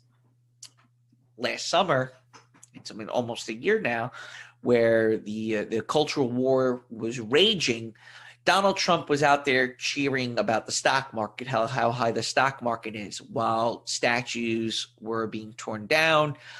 People were getting either killed or injured in the streets because of these, because of the rhetoric from the far left, from the feminist, from corporations, and Trump was just cheering the stock market, and the baby boomers thought it'd be a great idea. How to protest would be to go on a boat parade. So you have people that are 55 and older pretty much giving the finger to their own community while it burns, while shops get looted, while their children are totally atomized, on drugs, sexless, penniless, childless, don't own a single thing, gave them all the finger and took their 30-foot Sea Ray Sundancers out for sheer debauchery. And I bring that up because I always wondered when living in Cambodia how communism actually comes about. And it's really because of a decadent middle class that's completely brain dead and clueless and have no whether it's through pensions, whether it's through the stock market, whether it's just sheer luck, they seem to not really give a shit about their own personal well-being and their own goods, their own consumerist goods that they've acquired, because in a lot of ways they kind of got that through a very lucrative financial system where they were kind of I don't want to say that it's like a form of welfare, but you know, when you have a 401k in 1975 and you bought your house at $40,000 and that house is now worth $500,000 due to inflation and the lack of inventory, you kind of get the idea where they kind of just keep cashing out and riding the coattails of the cornucopia of the past. And we're kind of seeing somewhat of a dead cat bounce as far as the economy goes, because even the stock market is at all-time highs. I just find this to be somewhat of a dead cat bounce on a decadent and decaying society. So that's my tangent right there.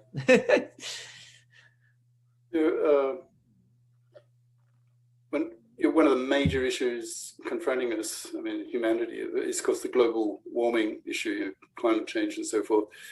But I see the solution to that is population collapse. You probably heard of the Georgia Guidestones. Yep.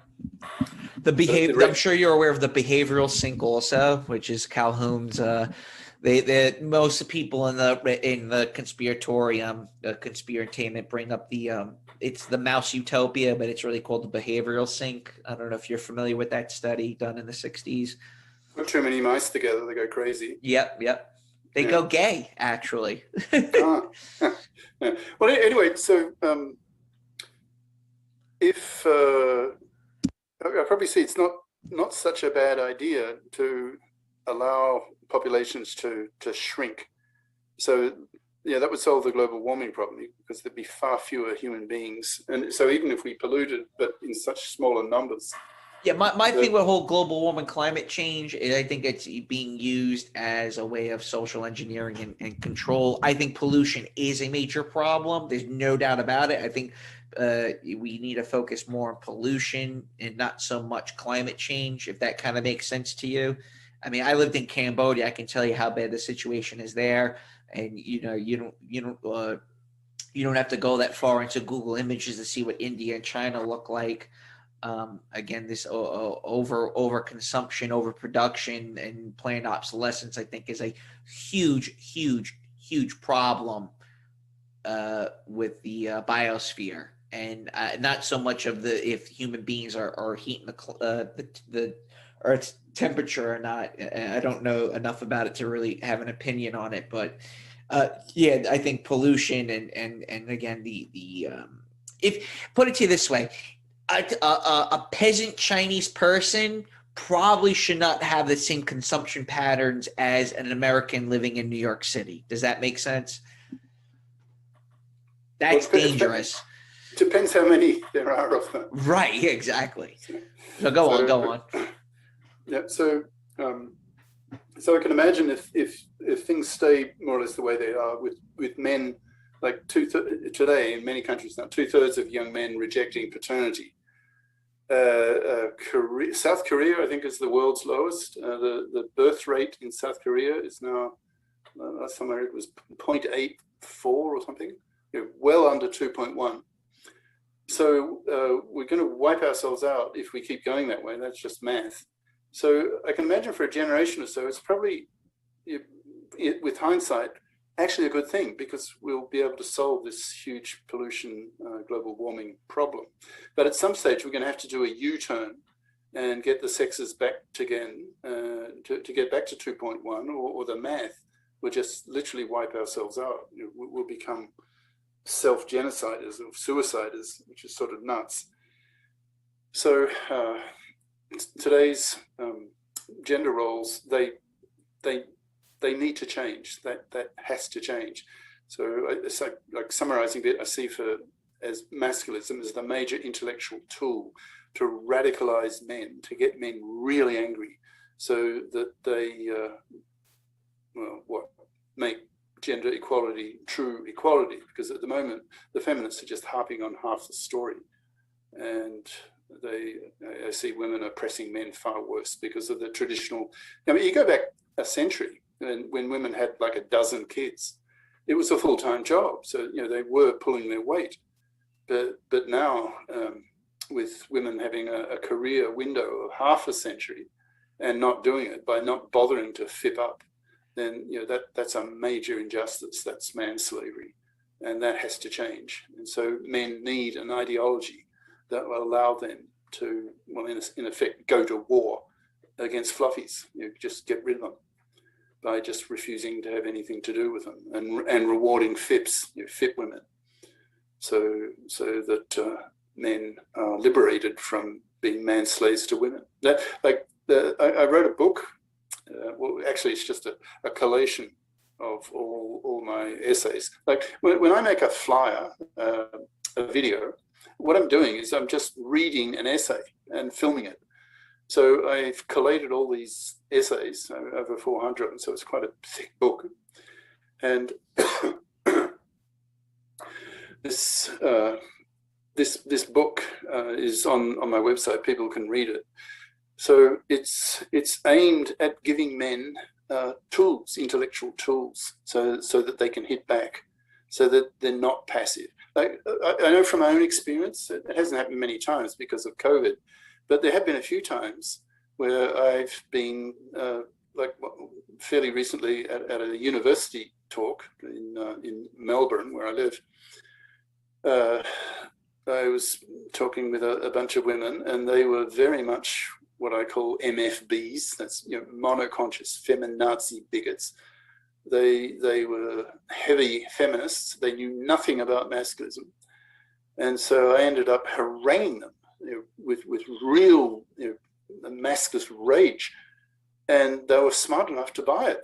They were shocked, like stunned, because they'd never had a man do that to them before in all their lives. So they're in their 50s.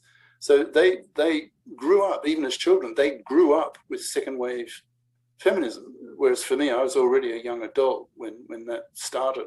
So I'm used to seeing the shift, the gender political shifts from traditional female housewifery to female, feminist-based careerism. So I see what Masculists are aiming to do is to do much the same, but for men. And so these women, they just got blasted. I mean, I harangued them, and they went away very sobered. I mean, they'd never heard this stuff. They were academics. They were smart. They had PhDs. These were professors. They'd never been exposed to Masculist ideas before, and they went away with a flea in their ear and very sobered. They could see the sense of what I was saying, and of course the sheer emotional anger and hatred coming from me. And so if that kind of thing can be multiplied by millions as men become armed, intellectually armed and angered, becoming increasingly hateful at manslavery, which is a war issue, then women will change, because we men, we're smarter than women. We're a hell of a lot more aggressive than women. We have 10 times testosterone levels in our blood. We're smarter than women by 4 IQ points on average. We have a 10% higher IQ variance than women. In other words, our IQ scores are more spread out over a whole population. Women's are more bunched up. And that means that the morons and the genii are males. We men have won 99% of the science Nobel Prizes. Women have won a pathetic 1%. Women don't invent anything. They certainly don't build anything. Where are the female Beethovens and Kants and that's Einsteins? men such as yourself was oppressing them. They couldn't. They're too busy making babies and being barefoot and pregnant because of people like you, Hugo. So fuck you, Hugo, bigot. Yeah, exactly. And now, if you're monoconscious, if you've only had your feminist consciousness raised as a man, then you'll probably just quietly slink away because you have no intellectual tools to hit back. But if you're a biconscious masculist and you're familiar with feminist arguments and masculist arguments, then you're in a position to harangue them right back, and far more vociferously than they can, because you've got masculist arguments showing that women oppress men far worse. And then you point out to them, well, you've got the mara and we men don't have the para. And we just reject the female manslavery, which is slavery and is hated, and eventually we'll just kill you if you don't fip up, because we're just not going to tolerate manslavery, which is slavery, and that's a war issue. Look at the American Civil War, and those kinds of arguments, they hit home. I mean, I was deeply impressed by the reaction of these women. They were silenced. They went away stunned and reflective. They said, shit, I've never, the women, never been exposed to this before. They were silenced. So, I'm hopeful that this kind of thing, as masculist MGTOW ideas really spread through the population, as they are, then it's only a question of time before men have a voice. They have their own ism, their own gender politics, their own ideology. So that's what I'm trying to help create with my site, my 400 odd masculist videos. Do you plan on doing any of these type of talks at a academic level? Are you allowed to where you live? And that'll be my first question. My second question is: do you still keep up to date, keep current with a lot of the artificial intelligence going on, as far as because that's really what you're about. I mean, that was your career. Do you still engage? Like, are you like some type of consultant? Are you an adjunct professor, let it say, when discussing about the whole robotics and basically the transhumanist agenda and such like that? Are you up to date with those type of things? So those are my two questions for you. Okay. Well, the first question, I would like to be, but COVID hasn't really finished. So there's still not public lectures and the like at my local university, which is Melbourne University. I would like to give talks at, say, the local colleges at Melbourne University. But the problem is the MFBs. I tried doing this about 2 years ago, and these monoconscious feminazi bigots, they're so brainwashed that gender oppression is a one-way street, that to hear the reverse, they go into cognitive dissonance. It's like going up to a priest and saying, there's no God, you've wasted your whole life. Of course they're not going to accept it. So it's going to be difficult that way. So for the moment, I'm just concentrating on the internet, and that's working quite well. I got banned by YouTube. I mean, with all their hypocrisy. It's okay. They promote feminist sites and delete and ban masculist sites. So that's just utter hypocrisy. So with their attitude that it's okay for women, for feminists to lash out at men for the ways that men oppress women. But it's not okay for men, for masculists, to lash out at women for the ways that women oppress men. They're not even aware. So I think my first task is to bring the theory together. Like, if you make a historical analogy. In fact, I actually met her once. I suppose you know the name Betty Friedan or Friedan. You know, yes, I know the name. Yep. Now that woman was, I mean, I actually met her. I went to Copenhagen in 1980. That was the so-called United Nations mid-decade for women. So the UN set up a decade for women starting in 75.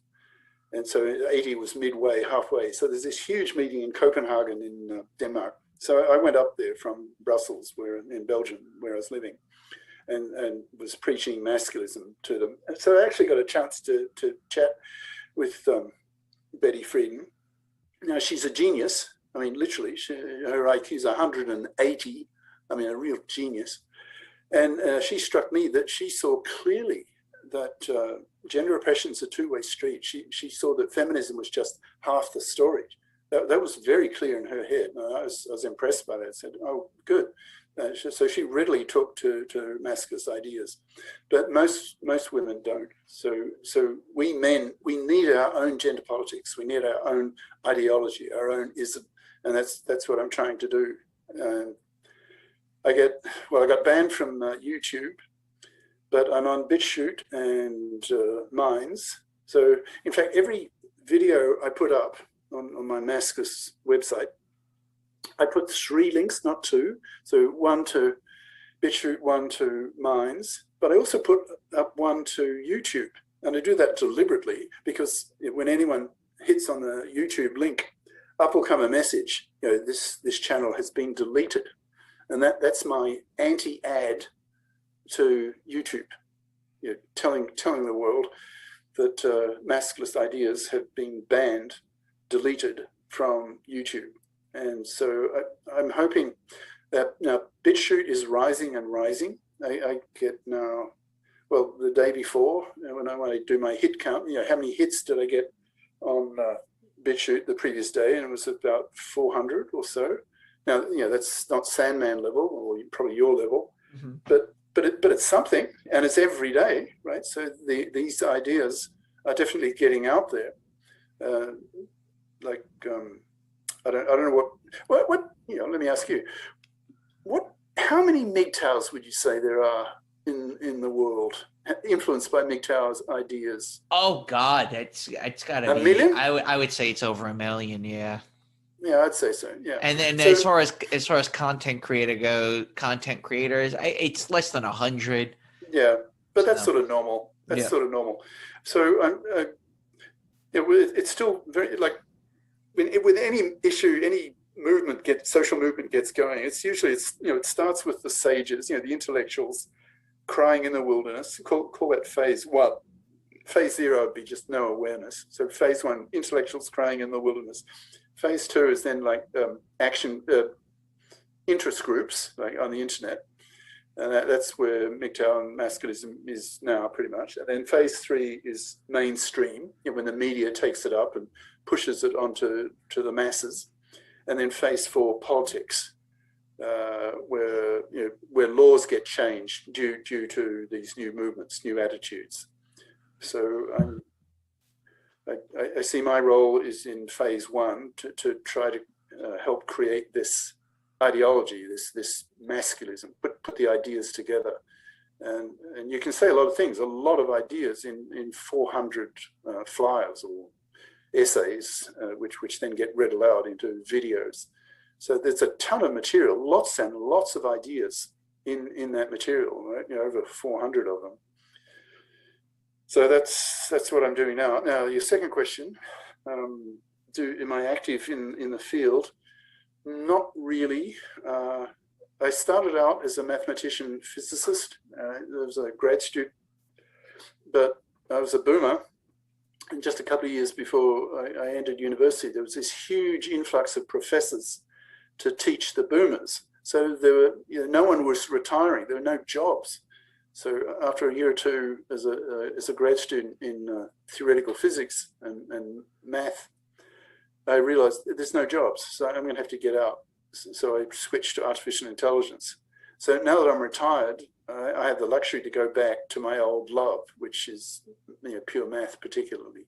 So now I just teach pure math pretty much and theoretical physics, but they're pretty much the same thing nowadays, to grad students around the world, trying to make it free for them. So like I lived 12 years in China, and the first year or so with third wife, first Chinese wife, she took me by train to about half of the provinces of China, sort of like states in the US.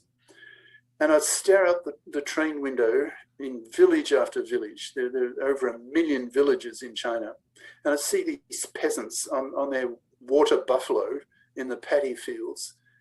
And I'd be depressed. I think, my God, 1 in 100 of those peasants out there is super smart and have no education.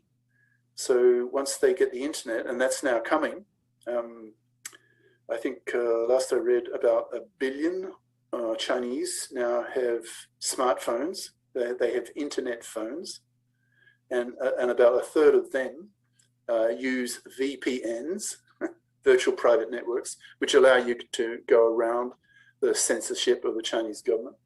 So young people are being influenced by increasingly by Western ideas, and the Chinese government can't do much about it because there's a kind of cat and mouse war going on between the Western VPN creators and the Chinese government. And like the Western VPNers will change the software a bit to make so that people who use their services, those companies, can get access to Western media. And then the Chinese government will counter that software, and then the VPNers will counter that software. So you get counter, and it's just ongoing. But so these peasants now have the internet, and I'm hoping they'll link into world culture. They'll learn English, and then they can educate themselves. So after my 12 years in China, I'm hoping to play my bit in terms of liberating China by educating, and not just China, but the planet, because my pure math and math physics videos for the world. But lately, I've been putting a lot of energy more into masculism than anything else, because I see it so pressing. It's going to change everything, the way feminism changed the world. I see masculism, MGTOW, changing the world as well. Because once men become armed, intellectually armed, they can lash back. They can have the experience I had with these couple of feminists at my local university who were just stunned. They'd never heard anything like this before. They couldn't answer back. They just went away crushed. Right. So. Well, Hugo, I'm probably gonna put it down there because it is daytime here on a Saturday, and I got a few other things I have to take care of. Why don't we touch base? I'll send you a copy of this this recording. I had an absolute splendid time with you. Maybe our next. How long have we been talking? 2 hours? Yeah, a little under 2 hours. I think like an hour and a half and change. I actually lost track of time, but I think it's well over an hour. Why don't we touch base? I'm gonna again put all your information in the show notes. I hope some of you listeners enjoyed our conversation with Dr. Hugo de Garis. And what we can do is maybe on the next go around we can talk a little bit more on the ideas of the transhumanist agenda, and if women do not FIP up, where does that lead the human race? And I certainly know quite a bit. That is a topic that you have some vast knowledge in, because I've watched some of your older videos. They were fantastic, by the way. So perhaps that will be something we can get into, and we'll banter back and forth. I'll shoot you an email, and we can touch base then. All right. Well, Nick, I'm very grateful to you for giving me a forum, because with COVID, I haven't really had much opportunity to get these ideas out. in public discussions and talks. So I've really just been concentrating on the internet. So I make 1 or 2 videos a week, I guess. And each video will prompt me with an idea for the next one and so on. So when you've been through that mill 400 times or so, that's a lot of ideas. So if listeners want to learn about these Masculist ideas, then they can use your link. So I assume you have a much wider audience than I have. I only get hundreds, 200, 300, 400 hits a day, largely from BitChute. So you probably that's pretty good on BitChute, actually. Well, that's all there is, because my YouTube got deleted. The bitches, I mean the hypocritical bitches. So. Well, combined with, I'm on. I strongly advise you check out MGTOW.tv. You can start uploading over there. I'm acquaintance with the founder of MGTOW.tv. I'm sure he'll love to see you start uploading some content over on that platform. I get about between 800 and 1,000 views between my 3 platforms, and then for my articles, I get about 1,500 views. So I'm pretty spread out. YouTube is doing a really good job at suppressing my view count, which is really frustrating, because I've done talks with Paul Elam, Sandman, obviously. And so it's kind of depressing watching your YouTube count plummet thanks to the algorithms. And again, I was sent, my channel was terminated about a year ago now. And I lost my co-host in the process. He didn't feel like doing these chats anymore. And once the virus came about, he became kind of a bit depressive about the whole situation between men and women and the just the direction the world is going in. And I sympathize with them. So I've been on the hunt for a new co-host. I think I have one. I'm kind of working out the kinks, and he happens to be someone that was identifying as an incel, and he was a big incel content creator, and he reached out to me. He says, I'm done doing incel topics. Do you want to do something, maybe talk about politics, history, and obviously manosphere related topics? I said, of course. I welcome the idea. I definitely need a co-host, and he's got a bit of a substantial following, so I'm hoping that's going to really pay off for the both of us. And it's unfortunate. I don't know how popular your WordPress is. Your WordPress is really good, and I haven't really dived too much into it. I've been kind of busy.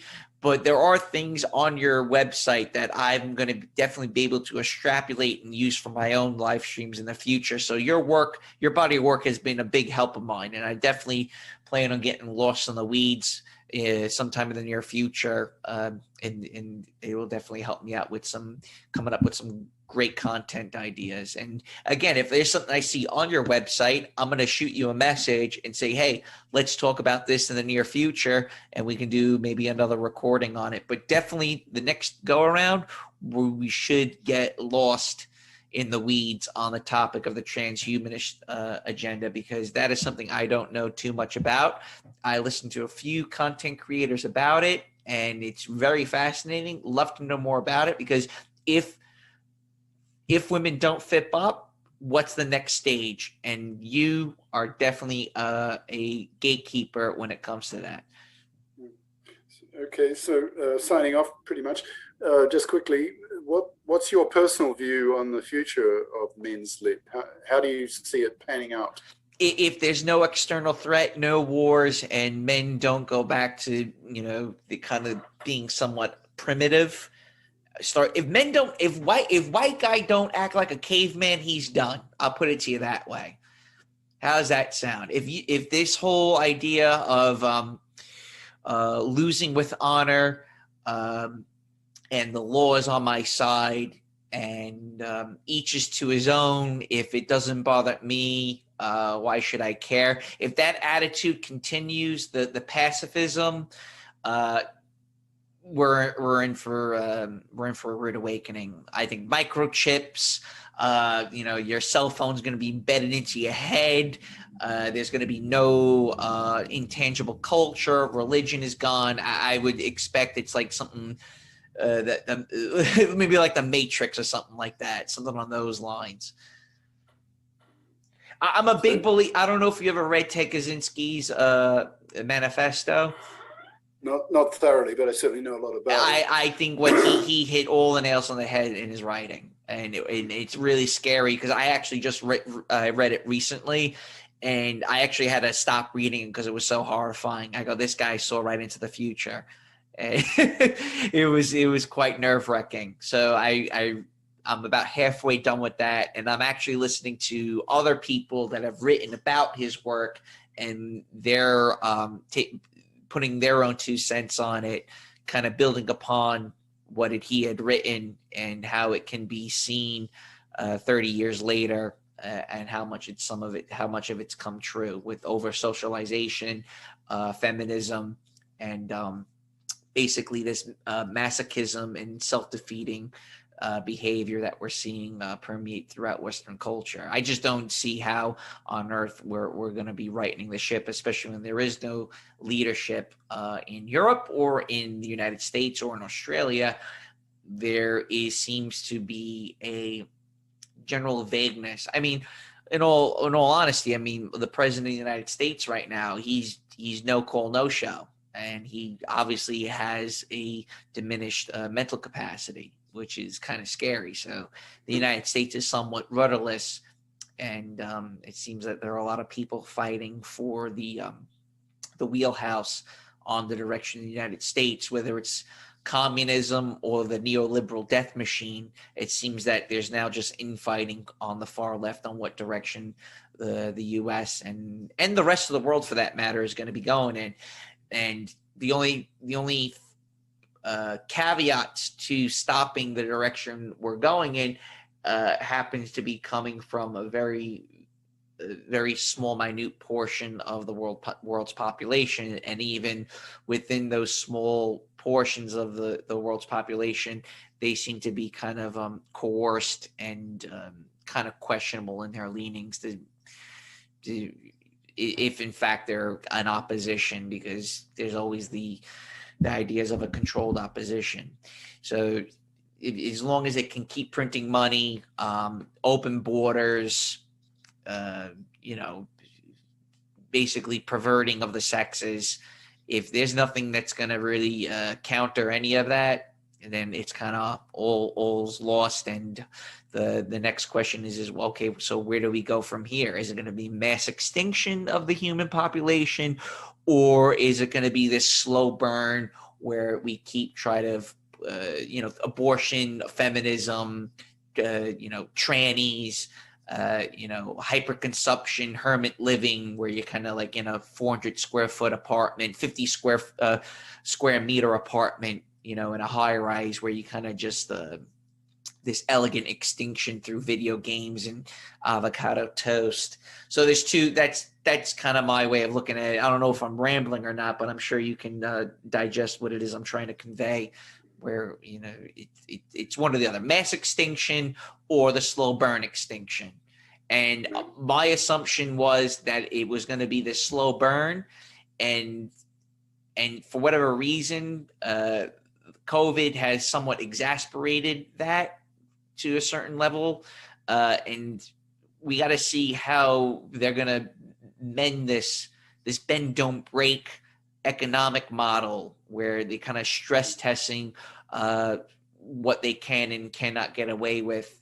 So like certain commodities, the prices are skyrocketing, and they're going to start limiting certain aspects of our daily routines, whether it's finding household appliances, whether it's diminishing telecommunications, where you're not going to have really that good of services. I call it the subscription-based boutique economy with the Taco Bell infrastructure, if that makes a lot of sense, where we're kind of all just renting everything. We don't really own anything. We're subscribing to things, yet we don't really own it, where we're kind of transient and sterile. But again, is the vaccine going to be something where people are going to get sick 4 to 5 years down the line? I really don't know. It's up for grabs, and given the state on who's controlling everything, I would not rule out mass extinction whatsoever. I would not rule that out, especially in the United States, given who's running the show right now. These people are psychopaths. They're sick. I'm very concerned about who's running everything right now. Who's the prevailing tribe, let it say, that's dictating the winds in which our ship is sailing in. So that's just my 2 cents. I don't know if you want to build upon that, but that's all I have to say. So let's assume the rise of MGTOW and masculist ideas and so forth. So do you see women not fipping up? Do you feel they're incapable of fipping up? They have to have someone with a machete chasing them down in the streets to get them to wake up. Because I'm 33, and most women I see in their 30s, they just, their segregate baby is their doggy, and they can just if their toilet bowl is clogged, well, they can just call someone to have a service contract to take care of all these things. It's the commodification of a lot of things within the domicile. So like if your toilet bowl is clogged, if you need a sheetrock wall put up, if you need some type of security, well, you can just outsource all those things. You don't really need a man anymore, versus your generation where you had second wave feminism. And even though a man made less money than you can use him like a donkey to one extent or another. You can still use this guy to change your oil, save money that way, put up the sheetrock wall, move furniture, basically also have as another source of income for retirement or a second home or a second car.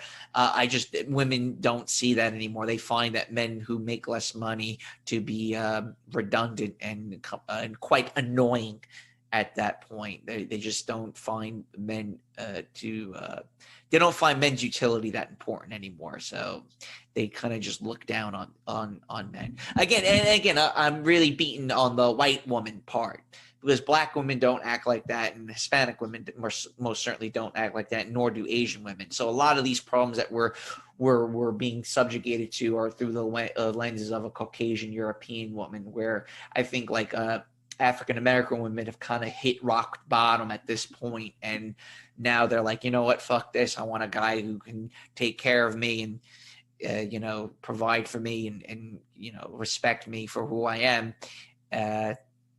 So it's more aligns with the secular West versus, let us say, impoverished African Americans or heavily Catholic Hispanic women.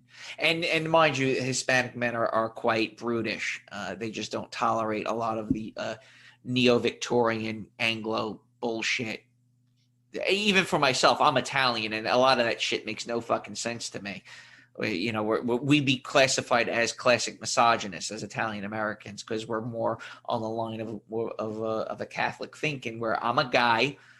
No, I'm not doing that. No, trainees are disgusting, and you need to shut the fuck up. Right? So it's usually with Italian Americans, it's much more abrasiveness, where if a woman sounds like a retard, you kind of just belittle her and disrespect her as much as possible if she sounds like a moron.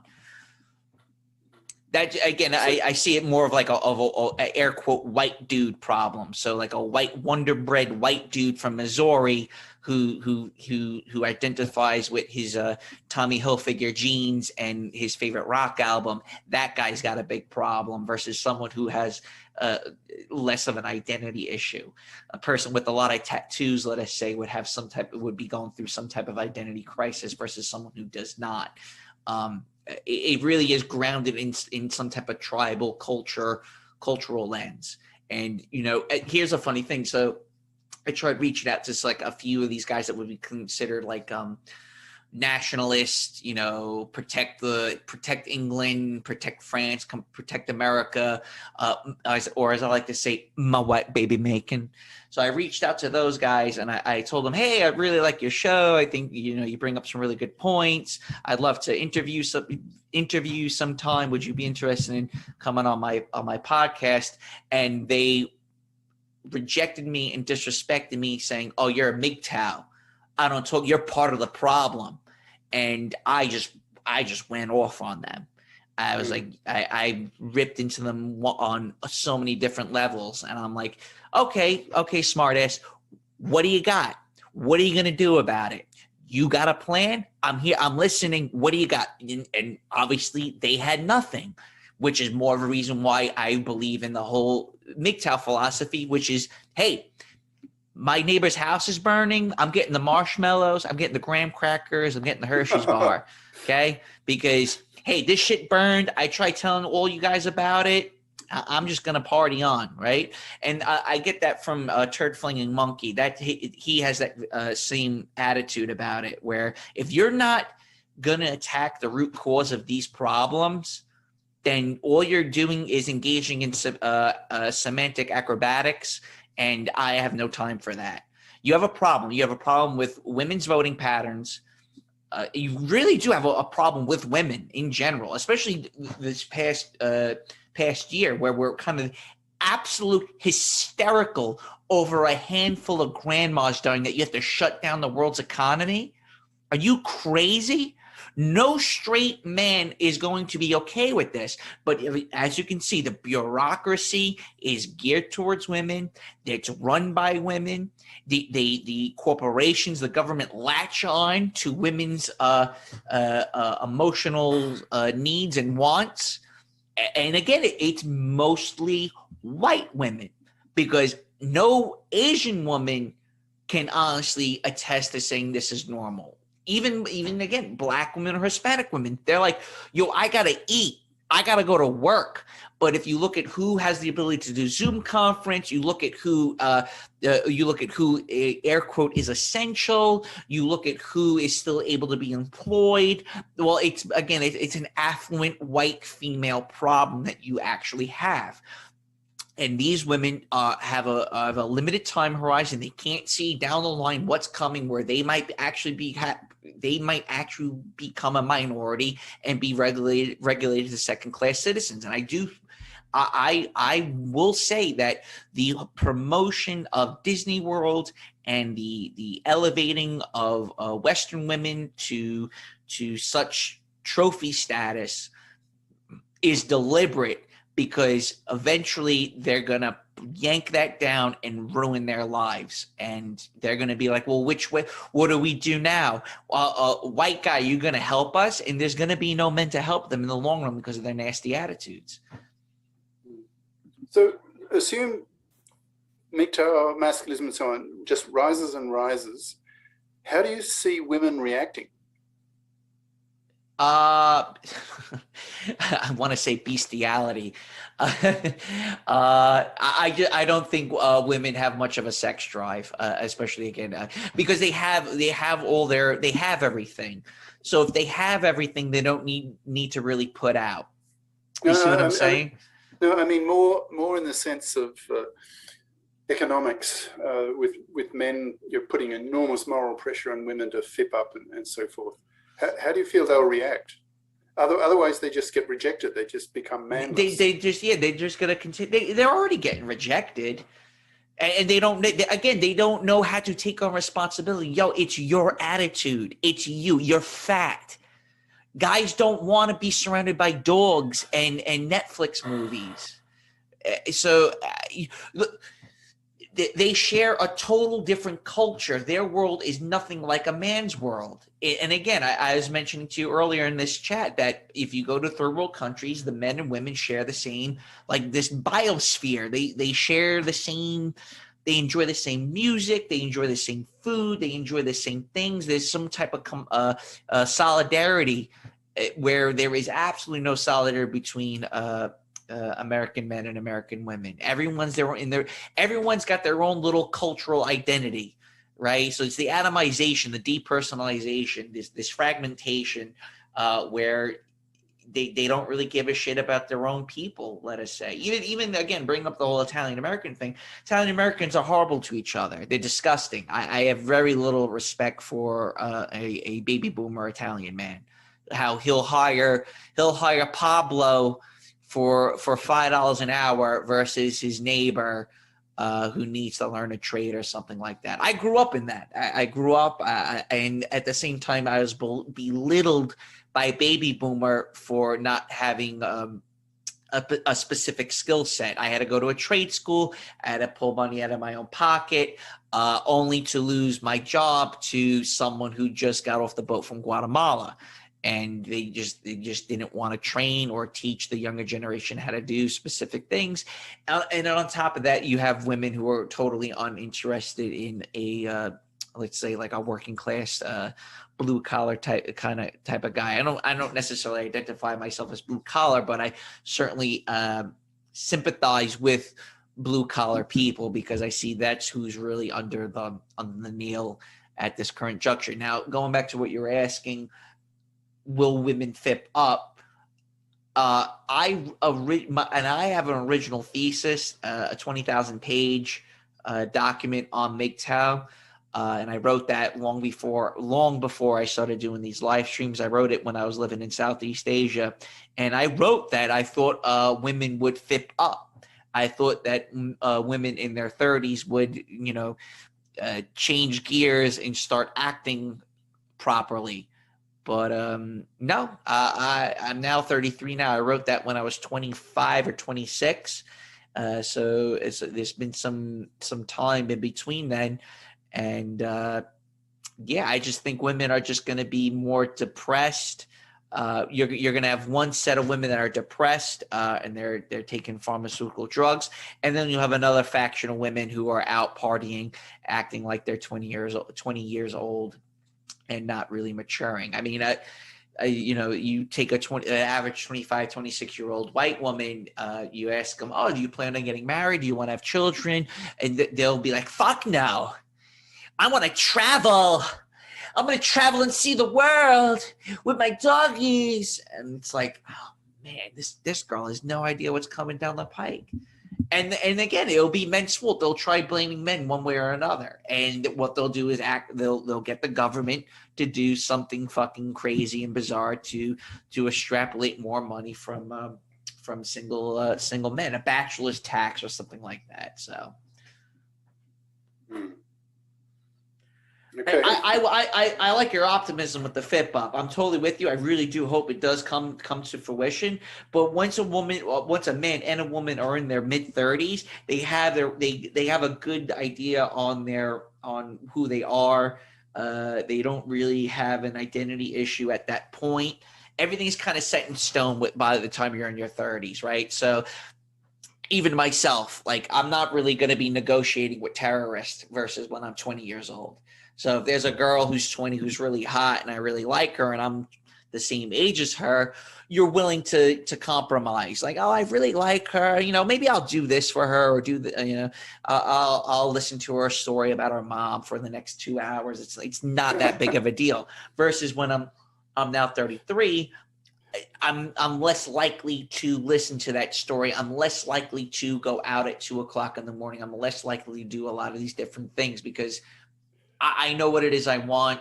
I know I'm not really going to be all that interested in a woman with a woman who has 3 cats and a dog. I know I'm not going to be really all that interested in a woman that's kind of fat who it doesn't have that much of a personality. Women are the same way. And women, as they get older, their price tag actually does not go down. Their price tag goes up because they have a much more grounded reality. They're much more grounded in what it is they want and what it is they know. And they're not much, you can't really coerce them. There's very little to get them to deviate from what it is and the way they think. So if a woman was brainwashed to be a feminist at 23, and between the ages of 23 and 33, nothing really changed, she's going to be a feminist well into her twilight years. They don't realize that they don't realize how much of a loser they are until they're in their 50s, and you start to see women change in their late 40s where they become much more vindictive and nasty. I knew one woman, beautiful, 46, 47 years old, bombshell. Nastiest, most unpleasant piece of shit I've ever met in my life. And I told her, you are just horrible. What is wrong with you? And she's just so angry. And what does she do? She's got doggies, drama, everyone else's fault. Everyone's manipulating her. She could not take she acted very similar to a teenage brat. And what was the underlying issue? She was childless, and she was promised a Disney ride well into her 20s, into her 30s, and she worked corporate America in New York City. And once her looks kind of faded, and obviously corporations don't want 45-year-old; they want nubile, sexy puss. They kind of threw her into the trash heap. She moved into the countryside with her doggies, popped SSRIs, and was just angry all the time. And she took it out on any guy that was willing to give her a little bit of attention. Yeah, I've heard that the most unhappy group of people are professional women in their 40s. Yep. Totally agree. Manless and childless. Yep. And they're just freaking out. Freaking the fuck out. But again, unable to take responsibility. She was blaming me for shit. I'm like, I'm here to help you. We're coworkers. And I try to explain to her, I'm here to help you. And, I was trying to be kind of sweet and nice, a little flirtatious, but she, it turned into, well, what's that supposed to be? Why you got to be an asshole? This, that, or the other. Where I'm like, whoa, slow down. I'm just fucking with you. Like women who are at her age, who had a kid and is divorced, would probably flirt back and laugh about it. She took it as a personal insult and kind of internalized it and thought way too much into my words when you're really not supposed to be doing such a thing. But yes, I have relatives that are again, women. They're in their 40s now, and every year I see them for Christmas or Easter or some type of family gathering, and I see them every year getting angrier and angrier and angrier. And in fact, one of them, my family just started making fun of her. Like, look, you're such a loser. Like, you had so many years to find someone. You bring married men around the dinner table. And you're screwing around with doctors, you're screwing around with all these professional guys that want absolutely nothing to do with you other than a quick nut. And and that goes back to the whole hypergamy factor. So, but here's the thing: is that if women are making $100,000 in their 40s, doggy, no children, never married, they're not going to date a guy that's making $50,000. It's funny because what is it? Jeff Bezos' wife, the wealthiest woman in the world. She was married to Jeff Bezos for like 30 fucking years, right? Do you know who she's dating? She's dating a school teacher that makes like $40,000. The future. But I was like, I thought that was great. I thought it was like, here's the wealthiest woman in the world, and what is she doing? She goes, I just want to date a regular guy. He doesn't need to know how much. She's probably like, I hope he doesn't know who I am. Can I just flirt with this one guy who's fucking clueless on who I am, and get away with this, and then break the news to him? Oh, by the way, I have $70 billion to this guy that's a school teacher in a middle school. And hey, listen, I do hope that is the future. I think that would be a wonderful thing. But I think here's the thing. When it comes to Jeff Bezos' wife, she was married for 30 years. She didn't just that wealth came with a 30-year marriage. Like, she married Jeff Bezos when he was living in a cubicle, right? So they were together since they're in their early 20s. She's like got to be like close to 50 now, or God only knows how old she is. I reckon she's like 50. So it wasn't like she was inherited that money. she married a guy and was supporting a guy who wound up being a billionaire, and she probably played a factor into that. I know a lot of men don't want to hear that. Men get mad when I say, "Hey, listen, there was a woman sucking his dick when he was broke, right?" And encouraged him, and gave him confidence that Amazon's gonna work. You just keep working at it, honey. You want me to make you a cup of coffee? This, that, or the other. And I think because of that kind of not upbringing, but that part of her where she kind of knows what it is to be low middle class, normal, being a normal chick. And now that she's a billionaire and she kind of was in the thrall of it all, being married to Jeff Bezos and seeing what he's doing now, and kind of realizing, I want to get away from it all. I kind of want to have a normal life. I think that's kind of what had happened. It's kind of like that movie Family Man with Nicolas Cage. That's a pretty good movie where Nicolas Cage is a billionaire, and it's been like 20 years since I've seen the movie, but he was a billionaire, single, partying, sex, drugs, rock and roll, and something happened where he wound up marrying the woman who was his college sweetheart, and he just had a normal middle class life, and he actually preferred that versus being the billionaire. So I think that's kind of what had happened with Jeff Bezos' wife. I'm just assuming, but going back to what we were discussing earlier about, will Western women FIP up? Long term, yes, but it's going to be the next generation that FIPs up. It's not going to be the secular millennial. They're just going to be in the flash pan of history. So you're kind of just genociding a whole generation of people between the ages of 25 and 40. Like, just wipe them off the map. Like, they're gone.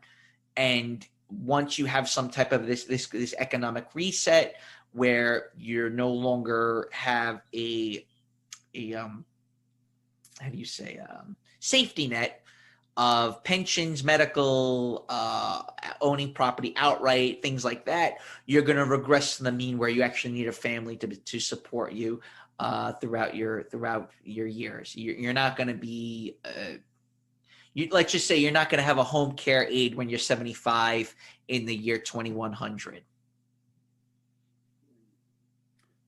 If that makes sense. Look, the millennials are thinking they're going to have a baby boomer lifestyle still. And they're coming to there's this realization, again, with the men realizing that that's not going to happen. As far as where the women go, the women are still, the women have not caught on that things are changing. They're really slow at reacting towards these things. I remember last year, the peak of the whole protest and stuff, Rochester, New York, bunch of beautiful white chicks out Saturday night, barista, kind of like not barista, but they're kind of like in a patio, with the bistro lights, and they're having their cocktail, their $15 cocktail, and out of nowhere comes BLM just screaming and yelling with blowhorns, screaming and yelling at them. And I thought it was just hilarious. Like, here you are, you think things are normal, you think you can still go out and party, you still think you're in 2019. No, you have civil unrest due to so many different factors that you need a kaleidoscopic view on the whole thing. And most women do not have that type of kaleidoscopic view versus people such as ourselves. So now, what happened to those women? They're gonna start asking, well, what's happening? What's going on? But the overwhelming majority of women still think they can still party and go out and have a good time and act like, nothing's really happening when you're starting to see cracks in the foundation. Well, I'm hoping that when men get the para, I see that as a bigger fight probably as women's fight for the vote, because the implications of the para are just enormous. It will force women to grow up, to FIP up. And men I see pushing hard for the para.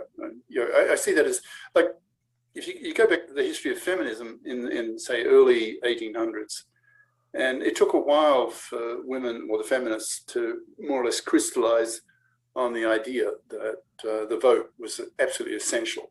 And I think they're right, because everything else follows from it.